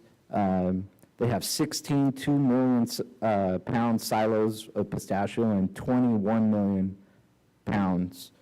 And I got to go through the warehouses, just massive. And something that was really cool, Kirkland brand Costco, if you buy that brand, you are buying locally grown pistachios. It was pretty neat.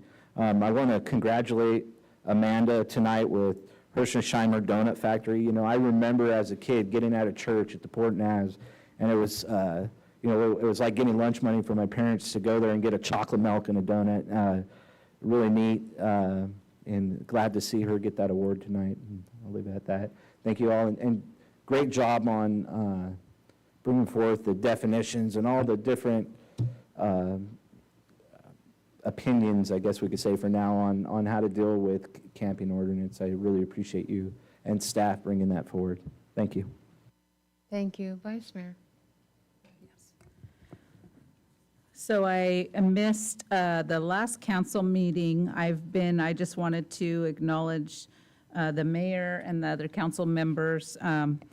I've been working a lot and traveling probably more than, I've already said this several times, but more than probably prior to COVID, starting the last week of August through all of September, and then the first couple weeks of October, I've been on travel like every week of the entire time. So it's been exhausting, and it's challenging working full-time and then being part of other things as well, and trying to maintain all that comes along. It's not really just the city council meetings, it's all the prior, meetings before and after, but also all the committees that we all serve on.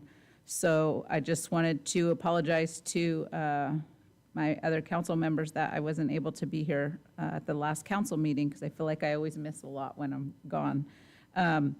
Anyways, with that, moving on, I always appreciate the library update because I just think the numbers are so impressive. And I think it always just shows, the want for the literacy services by both the English and Spanish speaking population of our community and area. And then I just want to acknowledge the outreach and marketing that goes on for the city, because I think a lot of people really rely on the notices that go on for information and updates around anything that has to do with the city. Really good coverage of all the events and activities, and then services that are provided, and just all the information. So I just want to acknowledge the staff that work on that and get that information out. And then I loved hearing that the flyer needed to be updated and was corrected by the time you started your meeting. So that was cool to hear. One of the biggest things, I think, I haven't, since been on council, served on a committee or any of the task force for homeless. And I didn't have, when I was running for council, a position, I didn't know a lot about the internal work that was being done at the time. It was at the time I started campaigning and started learning about things, but when I got on city council, to understand the magnitude of work that has been done or been working on. So I'm looking forward to continuing the work through our discussions, and also want to acknowledge the work that's been done by previous councils before all of us, and then the staff. And then thank you for all of you that are involved and participate in LINK and the task force and all the committees for that ongoing work. So to help Porterville get to the point that we're at. And I'll leave it there. Thank you. October is Breast Cancer Awareness Month and Domestic Violence Awareness. And many people have had family members that have been affected by either or. At our last city council meeting of October the 3rd, my sister-in-law lost her battle to cancer. She passed away that evening. I want to thank city staff, city manager, and the others for their warm-felt condolences and for the beautiful dish garden. October the 6th, I also attended the Southern California Edison Multicultural event. That is their second one. In years past, they have had celebrations of Black History Month, and they've had celebrations of the Hispanic Heritage Month, and the combination of having a multicultural event just is warm felt because you got to see it embraced many of the cultures of several communities, and it was good dialogue and a good networking venue. On October the 11th, I attended the Tulare Kings Hispanic Chamber of Commerce Ambassador Luncheon. EECU Credit Union were the presenters. It was good to hear what their lending institution provides in the community with not just the services, but with sponsorships. Tamara Prindle, kind of surprised me because as she was giving her presentation, in the midst of her conversation, she spoke fluent Spanish and wanted us to know that she is offering what she has and able to communicate in both languages as she goes out to school sites and teaches and educates young students as well on money, how to start saving their money. On Saturday, the 14th, I attended the Sierra View District Hospital Foundation Rock and Roll event. It was well attended by several members of the community. The funds and the proceeds from that evening will go toward 2 pieces of cardiology equipment for the hospital, a new automated Impella controller, and a new cardiac echo machine. Tomorrow, October the 18th, is our homeless task force meeting. Claudia Calderon and I will be attending. I want to share that on the agenda for tomorrow is the Porterville Police Department SMART team, who will be providing the county with the information update that Porterville is doing. On Thursday, October the 19th, is the Central California Family Crisis Center. It's their 23rd annual candlelight vigil. I remember that 23 years ago, I was asked to be the keynote speaker for that first event, and it's been 23 years later that they continue. This year I was invited for comments and remarks. This year's speaker is Jay Rice, and bottom line is there is no excuse for domestic violence. I am a member of the Porterville Exchange Club. This Saturday, October the 21st, will be our Treasure Trove Noche, the Fiesta event. This event is sold out, and proceeds go to child abuse awareness and prevention. And I want to thank staff for everything that they do. It is recognized, especially when, not just with getting the reports, but when people call and they tell us, you know, today I called this department and they were able to help me, or, you know, I'm not sure who to call. And I'm always pleased to say, well, this is the person that you need to speak to. And bottom line is, a lot of that is already resolved. But thank you for that. Mr. Lawless? Thank you, Your Honor, and appreciate all the comments. I did want to report, I spoke to Mr. Knight about the fall cleanup event, and for whatever rhyme or reason, didn't have a huge turnout like we had anticipated. A lot of preparations have been made, and just wasn't, for whatever reason, this one did not, was nothing like the spring. So anyway, I thought I'd just kind of share that.